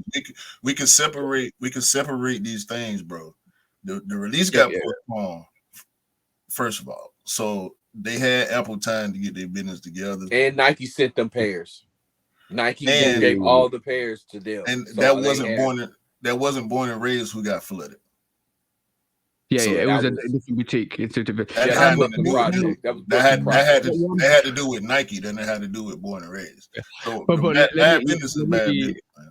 Let me just finish what I was going to say. For last but not least, I don't like this whole philosophy of trying to kind of do what they've done, cancel orders and stuff like that, because like when the worst thing for any sneakerhead, and I've been there, bro. I know both of you being there as well. Is when you call up. And like, suppose you won, say, suppose you won Travis Scott or Born and Raised or SB or Ben and Jerry's Dunk, whatever it is, right? You won it, you legitimately won it. They cancel your order, and you call them to say why you cancel my order. They have no compassion for you because and to be honest, let's be honest, everybody you call is on the phone call is not sneakerheads anyways. They don't understand with the market. They don't understand how hard it is sometimes to get some of these really hard releases, and then with that compassion, all they end up doing is checking stock, saying they haven't got stock. Sorry, we can't fulfill your order, and then leave it at that. And it's really like I think Nike and a lot of all the other brands need to do a lot more, especially the boutiques, do need to do a lot more and be a lot more sympathetic for people that actually try really hard to get these releases and put all their effort in. And they need to understand that some of these sneakers you just can't go and get. They cost thousands in the resale market. So when you break somebody's, I'm gonna say this: break somebody's happiness, because when some of these sneakers come in, and the euphoria you get from copying these sneakers is so big. See that? Congratulations. For some people, I'm gonna be honest. I'm gonna be really honest, especially after the Balvin 3 release. Some people are really mentally not there, and for people to get a sneaker and not get a sneaker, it means a whole load more than it could mean to another person. So the brand need to be very, very, very sympathetic. Conscious. Yeah, I totally agree. Yeah. Why can't they? But why can't they just say, "Hey, on the next, we'll give you like for like." So the next drop, whatever you want in your size, like that would make a hell of a lot of difference. Yeah. Just that simple gesture. Just that something. Hey, we can't get you on this. I'll get you on the next one. Whenever you want, email us and you will have that shoe. We will ship it day of drop. Like this is what, like it's simple. We would be like, cool. So the next big drop, you're gonna get your size. You got me. Yeah, exactly. Yeah. Like that's simple. Like why won't they do that? I don't know. It's almost showing that you care, that you're a consumer. And you know what? And I said this the other day. I said this to the podcast the other time. We have more power than we think we do. And unfortunately, until we wise up to that, let's be honest, right? 100% honest. If all of us didn't pick up sneakers, these brands will be begging for us to pick up these sneakers. We got to realize that. You're right. Yeah, but yes. Last thing. Who's excited about the Spizikes coming out next year? Nobody. I am. Wasn't needed. They look nice though. I mean, the white navy pair looks nice, but it's just not needed. I don't care about the stuff that's coming out next year. I've been going deep diving back into all the Spizike that released in 2012 to 14, bro. I was like, and this is not only recent. I've been doing this for the last couple of years, and I'm looking at it, and I'm like, yeah, man, they need to release some of these pairs. Some of these pairs are like nearly 9 to 10 years old or 11 or 12 years old. I don't want to wear them because I know they're gonna blow out on me. I need to Come on, play that game, bro. It's the rite of passage, baby. Go ahead, blow them out. Retire them. You gotta blow them out, baby. Sometimes you just gotta walk that thin line and see what happens. I did that when I wore my DB4s. I'm waiting for them suckers to crack more, and they ain't done nothing. I wear them once a month. I walk around the house for 15, 20 minutes and make sure they keep they goodness. Yeah. You know what I'm saying? Like you got to do that. But if they crumble. Yeah, I know Spizike lows are coming out next year, but I also heard a funny rumor that the highs might be coming out, or the normal regular Spizikes might be coming out. So that in itself is a bit exciting for me because I like, for me, I do love hybrid sneakers. I'm gonna be honest. And the MVP, like the Jordan MVP, to me, if it was a more premium sneaker, I can understand it. I do understand it. Yeah, I do understand that 312s. I like. I've got the Toro Bravo 312 because I think it's a dope sneaker. Some of the silhouettes, colorways are dope. It's like, yeah, that's one of them. That's another sneaker. I think, they need as soon as the right colorway comes, I'm definitely picking it up. 100%. Just don't need it. Yeah. So, but I understand it's not a necessity, but I like it. Two pairs, you gonna get 2 pairs? You like, man, I'm not getting there, none of that. But you know what kind of sucks about it though? It's just like I don't feel like Nike and Jordan Brand really do listen to the community like it needs to be listening to the community. I think this is a prime opportunity for them to like there's stuff that we're clamoring for, and there's stuff that should just have been re-released just for to be re-released. And I think a lot of the choices they make with certain, and they give certain brands their shoe, and it's kind of like it creates a cycle of redundancy of what we want, and it's not what we want. Other stuff. Look how long we clamored for how long for the Jordan 12 cherries to release. How long did y'all claim? We claim how they teased us for that. Yeah, and we finally get them this year. Like they listen, but they don't listen. You know what I'm saying? But yeah. But bro, I like. I've said this to Q multiple times. They it's like a tease, bro. Like how many times do we want the Taxi 12s to come out? And how many like they give us like 3 different variations of the same thing that we want, but like not exactly. Yo, that's happening. That's always going to happen, bro. Like how many times do you want the military blues to come out? How many times have they teased military blacks? The prime example. I agree. We're gonna give you the military blacks. Like, we'll give you that, but we'll give you something similar. Or crimsons. Oh, we're gonna give you the crimsons, but thunder. Yo, bro, that happens, bro. That sounds about right. Look, bro, lost and found Chicago ones, right? How many times did everybody clamor onto that? We want the lost and found. We want the Chicago one. Well, we'll give you a Chicago one. We're gonna give you we'll give you a rendition of it, like a little dress rehearsal. Same thing with most of these silhouettes. Like the next big thing is, I keep saying this, is a white cement 4. After the military blue, white cement 4 is the only sneaker that they're going to clamor on to that Jordan 4 to keep teasing to you. We've seen it already, bro. There's so many sneakers that almost could be white cement 4s. Yeah. So everyone wants that white cement 4. I was talking to Q last time. Q, if you remember this conversation we was having, like we was talking about what we were gonna cop by the end of the year.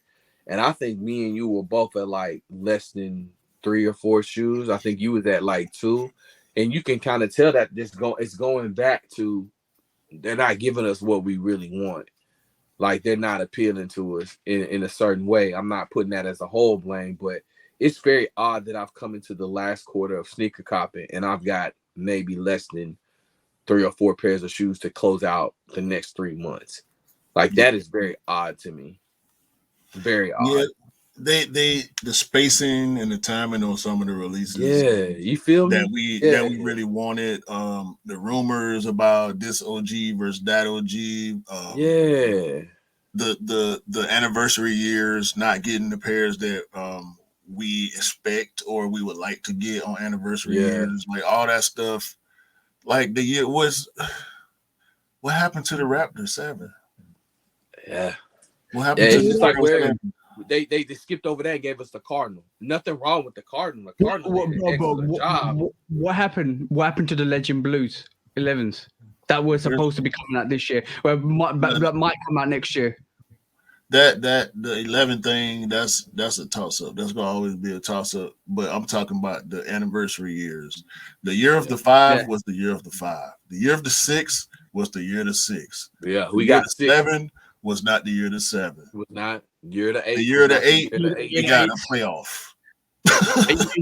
It's really interesting that like they I'm gonna say something that's gonna be like, I don't know if it's gonna hit with you guys, but like for one, you will see that with popular silhouettes. We don't see that with unpopular silhouettes. The year of the 7, the year of the 8, year of the 9, year of the 10, we're not gonna see the years be predominantly for that sneaker, because I don't think from a Nike and Jordan perspective, those sneakers don't sell out. And I don't 5s semi sell out, 6s semi sell out, and it depends on the region. Or in the UK, it doesn't as much. But they know silhouettes like 7s and 8s sell out globally, so I don't think they push them out like they should do, like we want them to. Good call. I like it. But like 8 disappeared. Yeah, bro, playoff 8, bro, that disappeared. Like disappeared too. just like the Bordeaux 7 would have disappeared too. Yeah, so yeah. I think they're just saving them for a rainy day. To be honest, like I think they kind of. It rained last year. Yeah, it rained a lot last year. Why I don't like about this, the whole industry itself, is basically the chew, spit, and repeat kind of process that they do with every silhouette. They basically chew it up, spit it out, and then repeat it with a different silhouette. And we've seen that with Dunks, we've seen that with Jordan 1s, we're seeing that a lot. We like the next thing at the moment is Jordan 4s and Jordan 3s. It kind of, it makes me feel like just slow down. Do special releases, mass quantity releases of those special silhouettes, decrease the saturation, and don't make sure there's no differential with yourselves. If you were doing 100 Jordan 1s, maybe 10 Jordan 1s, but concentrate on the volume of those 10 Jordan 1s or the 10 Jordan whatever's, and make sure they sell out, because I'm pretty sure if you did like very special collaborations with like Travis Scott's and or OG or Shadows or Chicago's, they will sell out. There's no. I think, to be honest with you, I really do think that Nike is afraid to not releasing something. I think they fear them not releasing something every week. Imagine if Nike said, we're taking a full month off, we're not dropping anything. Yeah, January. Market. January. No, but I'm like in the middle, like right now, where there's, they won't do that. They did June, one of these years in June. It was like 3 or 4 weeks where it wasn't nothing coming out. April, May, June. Yeah. I mean, it's just you get to those points where you're just kind of. It was oversaturated. It was oversaturated. They now you talking about once a week. The sneakers, we getting 2-3 on the same day. 3, 4 releases in 1 week. Yeah, ain't no routine. No way around it. Ain't no routine no more. It's the wild west. See, this is where this is why I don't drive the comparison between the UNC in 2021 and the Mochas in 2021 to the Palominos and the UNC toes, the black toe UNCs this year. It's like if the market wasn't oversaturated with Jordan 1s, I think those Jordan 1s will be out of here, bro. Yeah, but the Jordan 1s they've been shoving us down our throat for freaking 5 years now. I mean, it's just getting to the point. I'm glad you said that. God, I'm glad you stop releasing Jordan 1s, man. Like, it's just getting to the point. Like, y'all beat that shit to death. Let it breathe for a couple of months, like a couple of years. This is why I said it's the chew, spit, and repeat methodology that I don't like at all, bro. Yeah, man, I don't like it either. I just think it's annoying because it's just like their go-to move. It's like we know it's coming. You know what I'm saying? Like, we know it's coming. The crossover is coming. It's just like, damn, we're gonna play this game again. Like, even when we stop it and we don't pay it any mind, he gonna still come down there and use that same move and think he gonna get a different reaction. And it's just like, you're gonna get the same reaction. Now, you add a little bit more spice to it, but still the same. Yeah, and that spice comes in the context of Travis or a collaboration or a J Balvin. That's that little bit of spice. That's that double step rather than that single step that you get catches you off guard and you're like, oh, okay, cool, I see that. Yeah. Okay. Main topic time, bro. Sorry about that diversion. Yo, bro, it's your time to shine.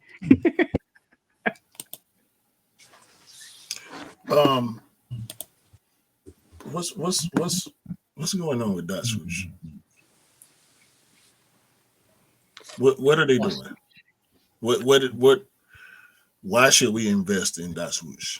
You should. As sneakerheads. Why should I continue to open this app and give y'all the traffic that we know y'all want? Why? I'm glad I didn't buy the NFT because NFTs are no more. 90 something, upper 90 something percent of NFTs are worthless. Now, if it materializes into this sneaker, this black and white and blue Air Force One that looks really dope. Actually, it looks comparable in quality to the Terror Squad Air Force One we just got. But why they couldn't just drop the shoe? Why it got to be a whole app and a whole investment in lives and all this stuff I got to tune into and pay attention, a different account and a poster and just give me the shoe, bro. We here for the shoes. Man, I think Dot Swoosh is Nike's biggest failure. I'm not even gonna lie to you. I think it was a impulse move by the company to really get into the NFT space. Them and what was the Artifacts?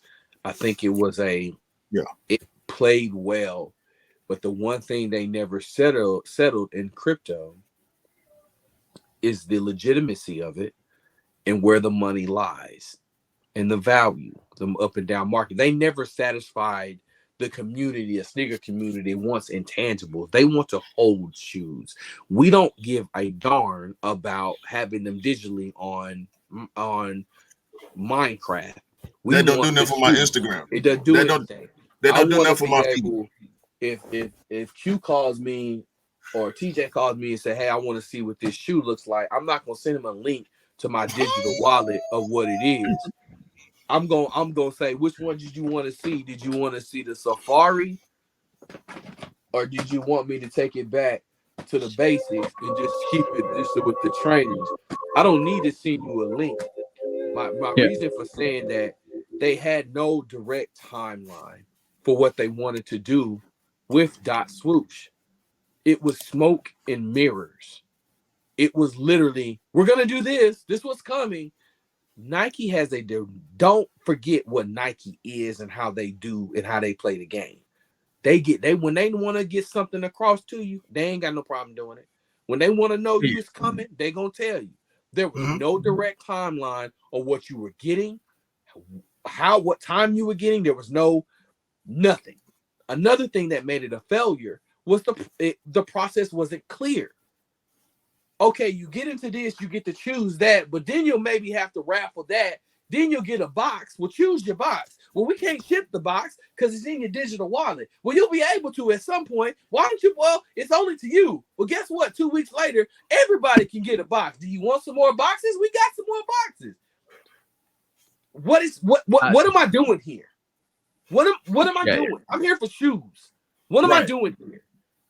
The site is not functional. It's not functional. What does it do? It don't do nothing. Because it's like, what are you doing? Like, what are you doing? It's a failure. It wasn't based and rooted. It wasn't based and rooted in the sneaker community. It was not. We were not asking for NFT shoes. No, that's stock. Nobody was asked. Like, nobody. Who? We don't care what my 8-year-old, 9-year-old are playing. I don't care. They can't spend the money. I do. Cater to me. To all these people that tried to sell us wolf tickets. That's what I call them, wolf tickets. Yep. On this NFT. Where y'all at now? Keep that same energy. It was a joke. It was a joke. They had me up until the point they asked me for $25 for a digital shoe. Yeah. Q, we are almost 10 to 12 months into deploying this Dot Swoosh. And what do they have to show for it? It has no relevance. It has no connection to the community, and we have nothing to hold on to. So Dot Swoosh has been nothing but a failure from the time. If they would have actually made it into a community base and explained it to us, drag it out, but keep us involved. But they didn't do that. They was like, you'll understand. We understand we don't want it. Bro, they had what, maybe 1 or 2 events or something at specific places in the country, and that was about it. Yeah. Big shout out to Gabe. Gabe went to one of them in Atlanta. Sell me some socks. Sell me some socks. Sell me a t-shirt, a hat. Sell me a wristband. some shoelaces or something on the platform. I'm gonna tell you somebody else's experience with NFTs, right? So you're talking about the dot swoosh. So New Balance did an NFT about a year ago, and they basically kind of sold some NFTs. I don't know what the price was, but basically it kind of guaranteed you exclusive access to a hype sneaker on New Balance's website later down in the future. And I think that materialized a year down. I don't think a lot of people forgot about it. I thought they thought it was a gimmick, but then recently they got access. So I don't know what silhouette it was, but it was kind of more of a collaboration at New Balance. I think it might be the new Soleil. I kind of remember that. Yeah. They kind of gave exclusive access to first come without release. So they're not released yet at the moment. LaMelo did it too. Yeah. And he did it with that. Yeah, that Melo one. Yeah. It's a good way to do pre-authorized sales without the release date. So basically, if they said to you, "We'll guarantee you, if you buy this NFT, there's only about maybe 100 or 200, whatever NFTs they are, right? Well, you can buy these 200 NFTs for like $38 or what, or $30 to $27, whatever it is, right? You got this in your account, but you realize that in the next year, we'll give you an exclusive access to a sneaker that potentially a pre-sale. I'm talking about a month before it comes out, and it might be, but it'll be a collaboration. It might be a Union, or it might be a Travis Scott. It could be depending on different brands. It could be Adidas, Bad Bunny, whatever it is. We'll give you this exclusive access, and you can have it a month before it releases because we bought the NFT. New Balance. New Balance done that with the NFTs. That's the functional way to use them. And to be honest, that's quite a nice way to use them because it kind of, you buy this NFT and it's not useless. And this is what you both did kind of mention. You bought this NFT, you don't know what the direction is, you don't know where it's going, you don't know what it's going to lead to. This is what the dysfunctional thing is. But if Nike came in and made that clear to you, like, all right, cool. You know what? If Nike made that clear to you and said, right, you bought this dot swoosh, but we're going to give you an exclusive access to the Terror Squad's New York exclusive because you got this NFT. It makes more sense. But they kind of sold it as that. They kind of sold it in that realm because remember, you got put into a class of Air Force Ones that you could select that you were bracketed in. Yeah. So they kind of did that, but they didn't give us anything. Like they weren't going to release it. Like I was in the bracket with the Scarfaces, and I was like, "Bitch, if y'all give me the Scarfaces, it's a wrap. I'm good." Yeah. But I just think that it's just smoke and mirrors, man. It's a failure, and I hate that. It's not a good business model, bro. Yeah, it's just not, and it's uncharacteristic of what Nike does. I wouldn't say it's an uncharacteristic of what Nike does because it is an innovation. Like they preach innovation. Technological innovation and trying to tie it into sneakers. This was the wrong market to try to tie into sneakers. I don't think it's viable for us as sneakerheads. However, it's done. If you're gonna say if I have to, because the worst part about it is you have to be well versed on how NFTs work and how to acquire them to even be able to get these things. It's not like they're making it sneakerhead accessible. They're not doing it on the brand platform. You have to actually do the NFT thing to get it. I know nothing about NFTs. I don't know how to get them. I don't know how to value them. I don't know what to do with them once I got them. Because there's a lot more stuff than your Ethereum. Nike did that, right? Nike did that. Puma didn't do that. Puma went full tech route. Nike created this platform to make it accessible to us. Yep. That's an innovation that they tried to. The thing is, it's not working. We're not convinced. The thing is with NFTs and cryptos and all of that stuff, you need kind of like wallets, you need kind of access to the system. You need it's a hot I delved into it. Like I'm gonna be honest, I delved into it when crypto was buzzing. And bro, to be honest, it was a whole different world. And if you're not from that world, you won't understand it. I do believe Nike got caught up in the hype.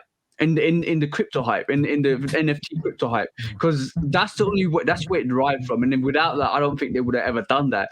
But because they thought the NFT market was growing, they could kind of delve into it. I think they bought into that hype massively. I think they jumped off the. I mean, they definitely went, but head into it. But did they get duped? Like, the question is, did they get duped by StockX? Because we know, like, maybe they were thinking about jumping into the NFT market, but as soon as StockX said we're going to create NFTs for every single silhouette on our platform, it almost felt like they got duped into doing that themselves. Well, I mean, that was their response to what StockX was doing. But, one of the things that they do certain things a certain way. They just do. I feel like this was not a Nike. You forgot the it. Oh, you forgot the it on the end. Just do it. The what? Just you do forgot it. the it. Oh, just do it. Oh, I think that they've gotten to the point that where this was a more reactionary move, a counter move, and I don't think they don't perform very well when it's a counter move. They're so used to punching in front and leading from the tip top. And I think this was a very that's why I said it wasn't. They've always had structure on what they want to do. This was very uncharacteristic of them because it didn't have a structure. It didn't have a game plan. There was too many gaps with information and what we can do. And in my eyes, going off what y'all have done when y'all tested sneakers, I tested sneakers beforehand. There's certain things that they do, the surveys, if you get on the Nike Plus, there's certain things they do with structure. And this didn't have it. And it felt very disconnected because when we all started, we were clamoring. You remember when we were waiting on that dot swoosh, that tag. Everybody was waiting and we got it. And then what? You had to wait 2 more weeks to get a box. You paid your $20. And what do you have right now? I ain't paid for that shit. So I ain't nothing. This is 10 months into a project, and you have given the people that paid $20. Imagine how many people went back and bought every single box. Where is that product? Where is it? Nobody can tell me. Nobody can put a date on it. It's right here. It's right here. It's coming out. It's the Air Force One low, Tina J or Tinaj or however you say it. This is not a JPEG. It said right is on the shoe. This is not what a happened JPEG. To this is not what they sold us from the beginning of swoosh. That's not. This shoe was not mentioned. This shoe was not. It was always going to be an Air Force One though. There was always going to be Air Force because that's a silhouette they're choosing. But this is not something they wanted. Like it was. This doesn't feel planned. This feels. Let me together. Let's go. Let me just say that dot swoosh presentation with the white box and the black box and the epicness of that sneaker, the way they showcase that sneaker. Where is that sneaker? Where is that sneaker? I'll wait. You tell me. Yeah, so that was the whole dot swoosh situation. Obviously, I think only time will tell. I think we still got to give it some time. We've got to still give it some time. It's early days, so maybe Nike will switch it out. Maybe Nike will kind of restructure it, do something good with it. You don't know. Nike, I'm hiring. If y'all hiring, put your boy in the project management position. I'll fix that in 6 months. I don't know if you know or not. I'm an official, unofficial member of Nike, so I can kind of get you an application. Maybe I've already applied for Nike in these positions. I ain't got no call back. For real though, they have like program management jobs that I feel like they don't. One of the things that I think Nike is lacking is that they don't have people that wear shoes that make these critical decisions, and I think that's what they need. And it's hard, but it's hard. I've seen people that work for Nike and they tell me it's hard to get in there. Like it's hard. So, but I just think they just really need it. And I think all brands need it. Just somebody just a creative collective group of people that can tell them the honesty truth, that we're not looking at it from numbers. We can give you that true pulse of the community. I tell you what. Go ahead. It goes back to what I said. Real sneakerheads giving you the real sneakerhead experience, really straight to your feet, delivered, designed, and calibrated. No, man, they just gotta let Tom Sachs do it. Everything will be okay. Oh, Moving right along to the segment that we've all been waiting for. Y'all know what time it is. When resale is too high. Damn resellers. Order. When hype beats go too far. These damn hype beasts. Order in the court. Order. The back door opens. Guilty. It's time for Order in the court. the sneaker court of public Guilty. opinion.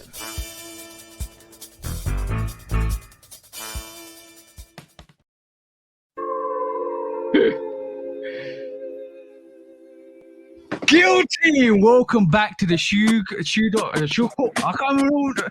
I always messes up. Sneaker court of public opinion with me, judge public opinion, and executioner. This is.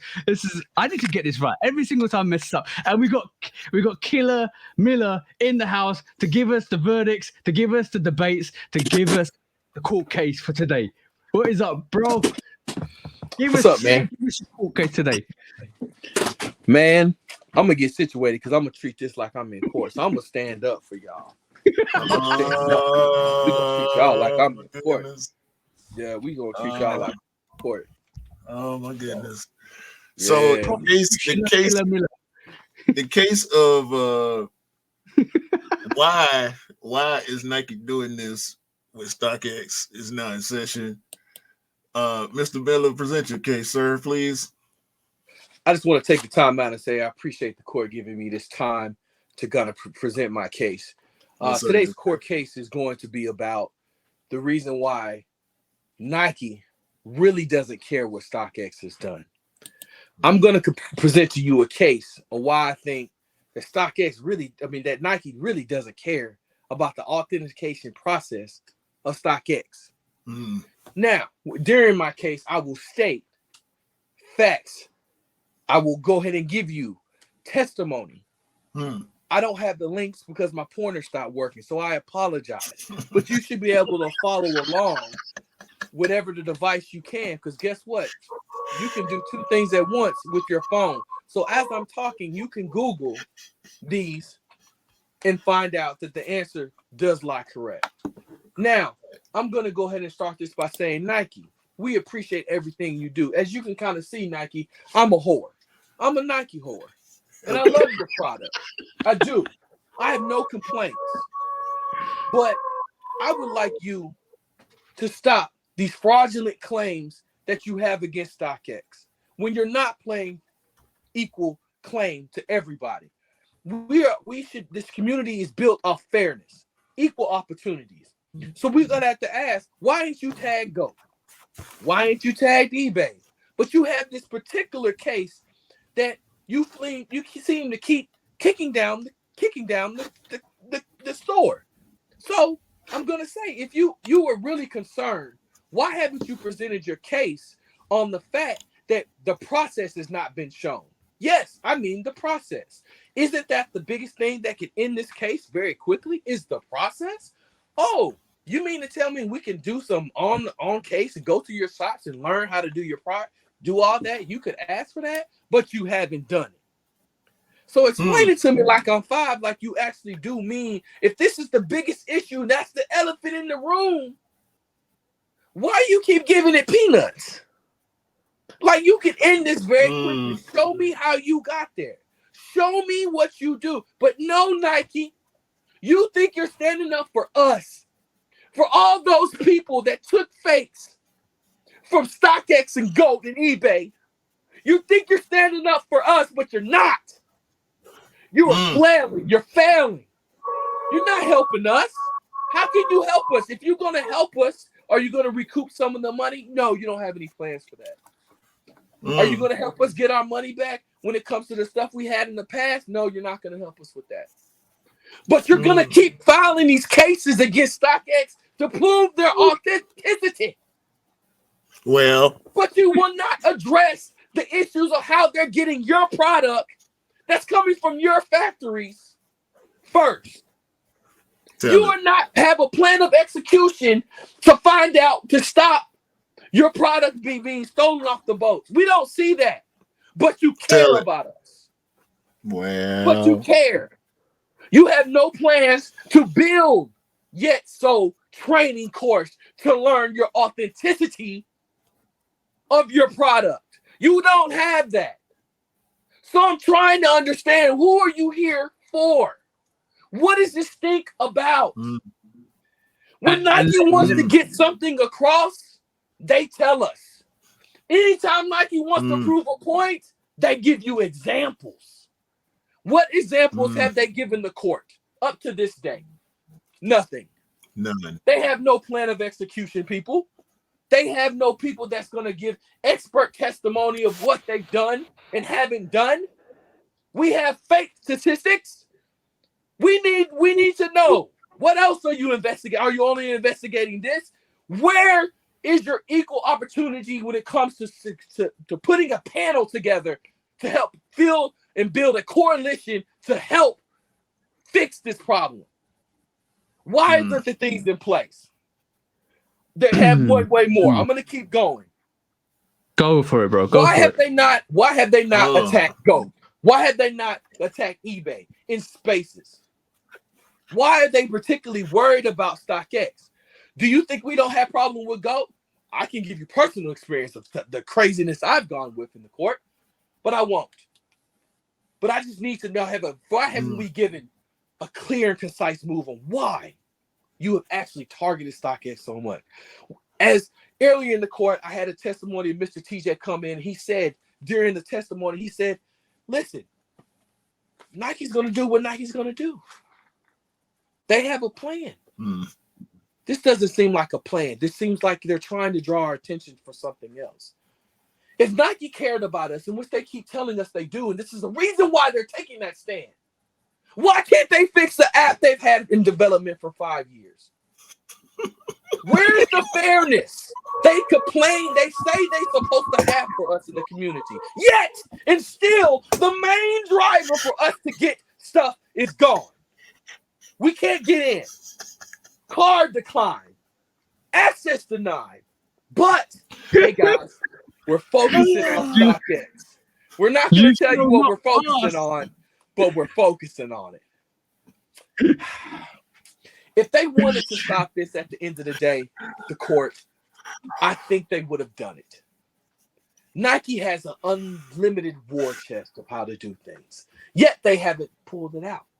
They've put a little motion out there, but they haven't done it. So I asked the court to find them guilty on all counts of making StockX the main culprit and fake and getting pairs early.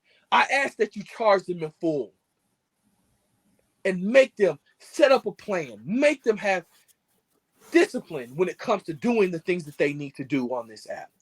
But the main thing we want to close out and say that they are not fighting for you, people. They're not fighting for you. They don't care about StockX. They don't care that you've gotten fakes. They don't care. Because if they did, they would have a plan. Nike can give us the next year and a half worth of shoes, but they can't tell us what they're doing to feel this fakeness when it comes to this fight they have with StockX. Do you see a problem with that? So to the court, I say thank you for allowing me this time to come and speak to the people. And I hope you find them guilty. After this riveting, compelling case that's been presented by Mr. Miller, Judge Public Opinion, can you please give us your deliberation and your verdict on this case? Guilty. Okay, I'm gonna say Nike's guilty for not sorting out the app, not sorting out the UA, shutting down the UA sites. They're guilty for not kind of making sure these fakes don't get on the streets. They live off the culture, bro. They live off the fake culture, and it feels like it smokes, mirrors, daggers, and all of that stuff to distract us from the real subject that matter at hand, is the fact that they just want to sell sneakers and they don't care how they want to sell sneakers. So from that, I'm gonna say guilty as charged, bro. And all I can say is one thing and one thing alone. It's the fight for the actual stock, bro. And that's what it's all about. That's one thing that eBay and that GOAT don't have is that little diagram with the stocks and symbols. And that's what they're after. It's all about control. And Nike, you're guilty for giving this illusion that you care. Mr. Miller, what's the sentence? Guilty. The sentence is to drop all pending charges on StockX and amend the charges for all reselling sites and put a plan of action within 3 months by the end of 2023 of action to improve the standing with sneakers. That is the recommendation of the prosecution. Granted, that's the sentence, and also exclusive access to everybody that ever bought a shoe from StockX before. It has been so ordered, and it's Miller approved, fool. When resale is too high. Damn resellers. Order. When hype beats go too far. These damn hype beasts. Order in the court. Order. When the back door opens. Guilty. It's time for order in the court. The sneaker court of public opinion.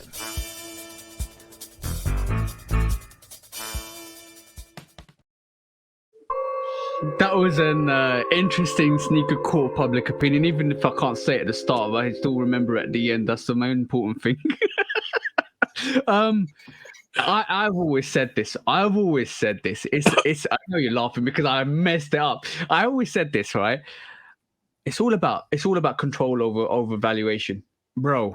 It's all control over valuation. That's the reason. The only difference between the free resale sites you mentioned, eBay, StockX, and GOAT, is the stock exchange which comes with StockX, the sales, the prices, the dictation of where the price should be. And every sneakerhead I've known since StockX has been about is what's the price on StockX. That's all narrative and analytics, and this is what Nike's fighting: the analytics.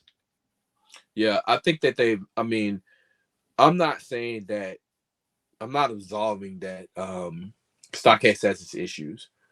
What I'm absolving is that you're not addressing the issue. Is that you're throwing this hoop line, you're going through all these lengths and court cases to really prove what? When you're not, if you're gonna do one, why wouldn't you do others? Because there are others out there. And I don't understand that. Like you're picking, like you said earlier, once they did the NFT, Nike was like, no, we need to attack. But this has been going on. I've had more issues personally with GOAT than I had with StockX. I can't even lie to you. So why? But I use GOAT for it because of the used style or whatever. But at the same time, I've had issues with them. Yeah, face. It's gonna always be issues with these. Yeah, so why don't you clear it? Why don't they do this at everybody? Sue everybody and make them come into compliance. If they really wanted to fix it, why? I did the Yellow Brick sneakerhead course that they I don't know if y'all saw that some years ago, where it was an interactive course by, I think it was Yellow Brick, but it was a sneaker, it was by Complex Kicks, and it was basically a 4-week thing that you got certified and everything like that. They were doing interviews with people and they were talking about this specific topic, and the guys were like, I've been collecting and I've been in the shoe business and executive blah blah blah for 40 years. I can't tell if a shoe is fake or not. So how are these people learning it? You know, we know in the community, we know there are ways, and the technology, black lights and so forth. There's ways of authentication, and I don't think it really matters as much to them. I do agree with you. I think the reason why they haven't attacked other platforms as of yet, because StockX is really, as far as a third party, it's the Google. They're like the Google. Right. When we think sneakers, when we think of searching for something, we Google it. We even like say TJ that. Said. We like say TJ, it. Like TJ said, when you want to know the price of something, you go to StockX. You go to StockX. Like what's the stock? People say you could be in front of the shoe. Price? Somebody trying to sell it to you, and you say, "Well, I give you 200." Nah, they 300 on StockX. So Yeah, And I think Nike hate that a lot. I think yeah, Nike they hate hate. it. They hate I hate it. it too. I hate it too. I hate it Yeah. too. As a You know what? as a sneakerhead, as a person that we value these things different. They're not commodities to us. When people try to turn them into commodities, that's when it's a problem for me. And I feel like that's exactly what StockX does. And you know what? Like, I'm going to be honest. Companies don't fight this hard if it isn't for a reason, and companies don't fight this hard against another business if it doesn't mean they earn some power rating on it. So, from my perspective, the analytics and the high regard to control the stock value is what Nike's fighting. And if that comes with Nike, Nike can basically dictate. And I don't say Nike's trying to move into the resale market. I just feel they want more control over prices and standards on the resale market because it kind of may give them an influence on what could happen with the sneaker and sales. But So that should be their. But that shouldn't be their. That shouldn't be no, their business, though. shouldn't. That should not Yeah, be their and business. That's not their it, business. They should stay as far as they can from the resale market. They have bigger fish to fry. And I because that's think that's giving my issue is that they've had way bigger fish to fry than pinning StockX to a wall. Like you can't even fix your app. The money you right, spending on this court case, you can't even get your app to work right. and Like, you end where up in is your sneaker court. priorities? Like, with this is not, we appreciate, and that's why I said that in my soliloquy was I get that they're trying to stop something, but you can't even stop what's in your house. So why are Yeah. you worried about what's out? So why are you worried about them when your house, your back door is wide open? Mm-hmm. Your windows is wide up. Door Yep. is unlocked. You know what's really interesting though as well? We sit here as sneakerheads, seeing the problems and identifying the problems and realizing how they can be fixed. And like you mentioned in your deliberation earlier that you need to get authenticators. I'm pretty sure early on in this podcast, maybe even episode 10 or 15, we mentioned Nike could sell Nike authenticators to businesses and to resellers, and We they named could the earn a episode lot Nike more. official Nike authenticator. It was a whole episode Yeah. named after that. Yeah, I mean, why wouldn't they want to? If you can't tell me, if people wanted to make this their profession, they wouldn't go to the links to go get certified. I would. Yep. I would. I did the same thing when I wanted to go in project management. I went to Coursera. I went and did that. I spent 4 to 5 months doing that. When that sneakerhead thing came out, I got it done in 2 weeks because I wanted to learn. I wanted to know about the business, and everything was to the good and was beneficial. It really was. And I'm gonna be really controversial here, right? Like Nike, this is the best plan Nike could do is sell Nike authenticators to all these businesses, and they could rake a lot of money. Now the question Set the is, bar. Make a training course. No, Go all out. I say that, we all say that. Now the question is, right? Are they scared? And the reason why I say that is, now one of these Nike authenticators, if they authenticate a fake pair, you're done. You're done. Like your reputation. It's imagine you bought a fake pair to Nike and that course, and they authenticated that. It's done. Because I think Nike not doing it and not doing this whole sell you authentication is them being scared that the fact that the fakes out there are so real that they find it hard to tell what is real and what is fake. But this is the thing though. I will add on to that conversation and actually it adds more credence to your argument. Listen, they were doing those things. What were they getting ready to do? What was rumored this year they were going to do? Start putting tags in shoes, so you would tap the shoe and you could see if it's real or not. They were already working toward this. They were already They just need to set a division to set it up. They can do a universal program where you have to get certified every couple of months. You have a rating a universal rating system. These are things that they can do within their means of their company. they are refusing to do this, yes, they might be saying, well, we don't want to open the door. And TJ, you're right. If I see you, it's just like an eBay rating. If I see your shit at 96, I'm gonna be like, what did you do wrong recently? Yeah. It's not good for business. It ain't good for business because it's not gonna help them make money, so they're not gonna do it. They don't care about Yeah, and that too. They don't care about our feelings. Imagine, listen, I paid $450 for my certification. You think Nike won't make y'all pay $500, $600, $700 for a certification? And your rating you have to stay above. Would I do it? You damn right I would. No, I'm saying then you go and do it on your own. You go authenticate sneakers on your own wherever you. But I want, but people, but you know what I'm saying. But here's the thing: is what people want is clarity on the fact that how did you learn? There needs to be a curriculum. It doesn't need to be. Yeah. It doesn't need to be. Well, I watched 1,000 YouTube hours. This ain't a flight where you just take your, you fly on a plane and you got so many hours to get certified. You need to. Right. Where is the curriculum is that say true? This? You know what I'm saying? Is that too? Is that too? Let's crunch some figures. Right.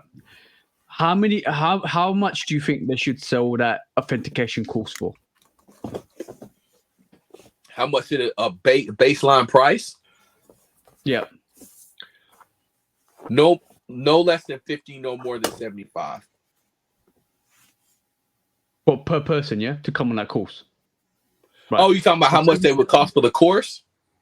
Yeah. Oh no, I would make it a full 2-3 months, different brands. This will be a core curriculum that includes ASIC, New Balance, Nike, I'm just Nike alone, with all the Nike silhouettes. I'm talking about all the Nike silhouettes. How much do you think that course should cost from Nike selling it to you? Over 500. All right, so let's just say 500 at baseline. How many people do you think will come to that course? A lot. The ballpark figure. It depends. If you roll this out nationwide, I guarantee they'll have over 300,000 people that want to get certified. Because you got to look at the opportunity of what you would get. All right, so let's say 300,000 times 500, right? Right. So. How many times a year do you think you need to get authenticated? Every 6 months or a year? Annually or 6 months? Every 6 months. Right. Now, what would you do, Q? I ain't doing that. No. Nike. I'm just saying Nike. Okay, you said you ain't doing it. Okay. Yeah. No, so Nike as a person, I'm not. As a person. Yeah. But there'll be particular people in the sneaker industry that want to do it. It would not be a grand test. It would be updated seminars that you can watch. There would be a small quiz. It wouldn't be like you got to recertify and get yourself suspended, but you have to make the course. Like you have to get 80% or whatever. You know what I'm saying? Because Nike could change the narrative and say, you know what, you ain't got a legit sneaker until it's verified by a Nike verification person, and then that could kind of influence a lot of people. I think a lot of people will look for that certification from the person that's verifying, especially like let's just say the resale market and the verification market is the Wild Wild West, and it needs to be regulated because you can't trust any of the verifiers that you got because they're not certified. We don't know where they got their training from. Simple as, right? So if Nike roll this out, bro, we're talking 300 million a year just by that program. That's not wasted money, bro. That's not gonna happen. Yeah, you got to think of it like this. If they put if I'm keeping the same what Coursera did, when I got my certification, I was placed in you were able to give a pool to where I can get hired. Where it put me in a pool where I can certain companies were like, if you get certified and we have openings, you will get pushed to the front just because you've taken this course and it's a certified course that we consider to be eligible for a position. So you would get that opportunity to go, like you could get hired, but because right now, what does eBay do? You send them to a person or a facility to get them authenticated. So if you can have it, if you can have them to where they ship to them, there's a lot of security stuff, a lot of stuff that you got to iron out. But if you know that person is certified in that, you can see the grader. Hell, have it to where you can pick the person you send it to. If they got a good rating, You know what I'm saying? Like you could say, send it to this one. You know. And you know what? There's been people out there that when I first got into this whole sneaker industry and stuff like that, there were people out there that will be in the middlemen for verifying your sneakers. That will, like, people like that will go on that course to make sure I'm Nike legit verified. I'm a total legit verification for all the brands. If you send me, I can make sure, and you are going to trust that person because they've been trained, certified by the brands to actually legitimize your sneakers. And that's a great industry. And bonded. Exactly. They have to be bonded as well because if something happens in transit or something happens, like they need to be bonded. Yeah. I mean, there's a lot of money. The sneaker industry is $1 billion network. It's $1 billion industry. You mean there ain't no? There's money to be made. We've just worked out, and it's not because of money, because we just worked out an individual brand on the status of having a course for $500, 300,000 baseline people, because it's gonna be more than that coming to that course. Per course, for that attendance is 150 million, right, in revenue, and double that if it's a 6 months. If it's a 6 month course, that's 300 million. So we already built a business case for the brands to rake a lot of money in. And the thing is, it makes money. It makes sense. It makes a business case to do this. Bro, I'm gonna go back to what I said. It's because why put your neck on the line if you get it wrong? I mean, what are you? I mean, what are you doing? But what are we doing if you don't want to make change? We're not making any movement toward a better future for this in the sneaker industry. So us sitting here or having a conversation about this, and we have to think forward. I'm very much forward thinking, and I think there's a lot of problems within this community that we feel that we don't have control. We don't feel it's safe when we spend $300-400. So in order to combat that, we have to put things in place to allow us to feel safe. Do I feel when I hit buy from StockX or Go, do I get that tingling like, did I make the right decision? You damn right I do. Why can't that be better for us in the community, that when we know we hit it? Because I told people, I sent it to you, TJ. I went through 3 pair of those origami dunks. 3 pair. And I'm like, how did y'all miss this? Yep. How did y'all miss? Like, how did y'all miss these big ass gap? Like, how did y'all miss this big ass dent? How did you miss this missing laces? This is simple shit. All I need to say to you is the business model is there. Nobody's taking that opportunity. It's about time we go and talk to these brands. I mean, I think we should be more vocal. They want what they want. We want what we want. We need an intermediate until the intermediates are present and working. We're gonna always have this type of discourse about because it's so many ideas. Some of them are viable for both sides, but most of the time they want what's viable for them and we want what's viable for us. So it's gonna no middle ground. Disconnect. It's gonna always be a disconnect. As a matter of perspective, we don't know if that's what we always argue about. You just said earlier, we don't know if the people inside feel the way we feel. So it's gonna always be a disconnect unless some of the things that we think need to happen come true, because we ain't gonna never be able to see it from their perspective. I mean, it's hard. And we gonna always be cool with that. Yeah, we could be spitballing all day long, but will we ever get the opportunity to put some of this in fruition, into play? I don't think we will. You know, me just coming up with that was just my way of just combating the issue where I feel like we don't have control. When you go through so many adversities within this community trying to get shoes, you want to find better ways to process, you know, just like we were having an early conversation talking about, hey, if y'all miss out and y'all oversell, you should have stuff in place to combat that. You should not be a generic email saying, oh well. The thing is, it's always going to be the same. Like, we see it from a mile off, and but all I'm going to say is with vacant spaces comes opportunity and all that. So that's the hint I'm going to give you guys. maybe something that we can enforce ourselves. But yes, bro, episode 87. It was a deep dive with the bro, Mr. Miller. Go make sure you guys follow the bro. Make sure you kind of go and make sure you go and tune into If the Shoe Fits. Absolutely dope episodes every week on Wednesday. What time, bro? 7 p.m. Central Standard Time. Central Standard Time, 7 p.m. I always, if you follow me, you'll get the topics on Tuesday and the guests on Tuesday. And why? If you're not following Mr. Miller, why are you not following Mr. Miller? Because one of the dopest bros. That's what's wrong with you now. If you buying sneakers all the time, you don't follow Mr. Miller. That's the problem. That's why you ain't hitting like you. That's why you ain't hitting like you want to be hitting. That's why your raffles don't come through because you don't follow the bro. That's the problem. And if you follow Rick Dub, that'll increase your chances even more. Yeah. Like follow the whole gang, the whole If the Shoe Fits gang, and it'll increase your odds, bro. That's all. And we're talking about family here, so you're part of this family. So make sure you join the second part of the family. Yeah, man. It's always love, man. I love doing this, and I love being inspired by you two fellas. You know, anything y'all do, I'm always loving it, and I appreciate y'all just being a pillar for the community, man. We need more shows like yours.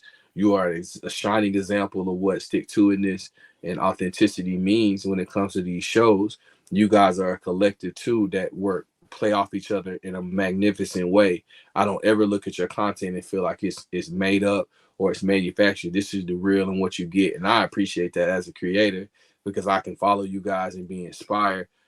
When times that we feel like we ain't hitting, like something ain't clicking, I can look at y'all's content or talk to you guys personally and get inspired to do stuff. Like you guys motivated me to do a show this week, inspired to do some more and keep that kick it and going it. So I appreciate y'all, man. I'm always down to collab with y'all anytime, man.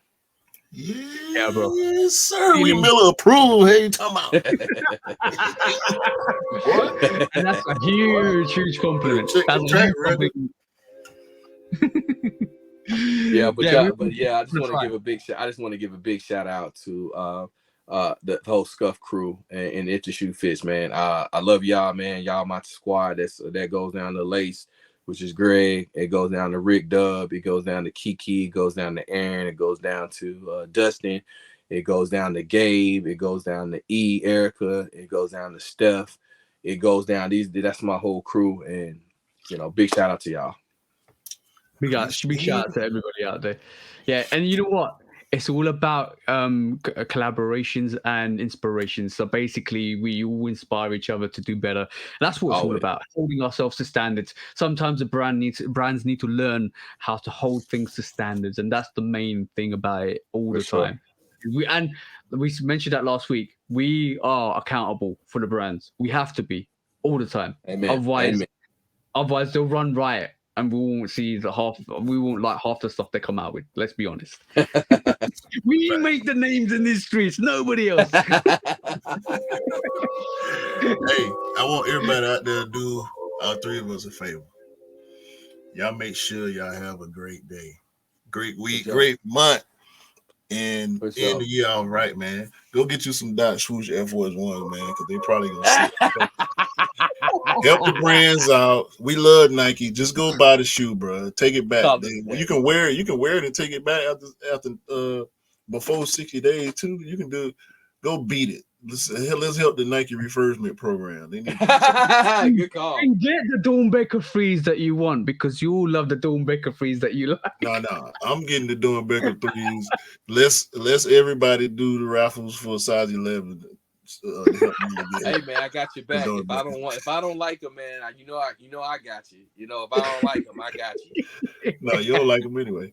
We out here, man. Please.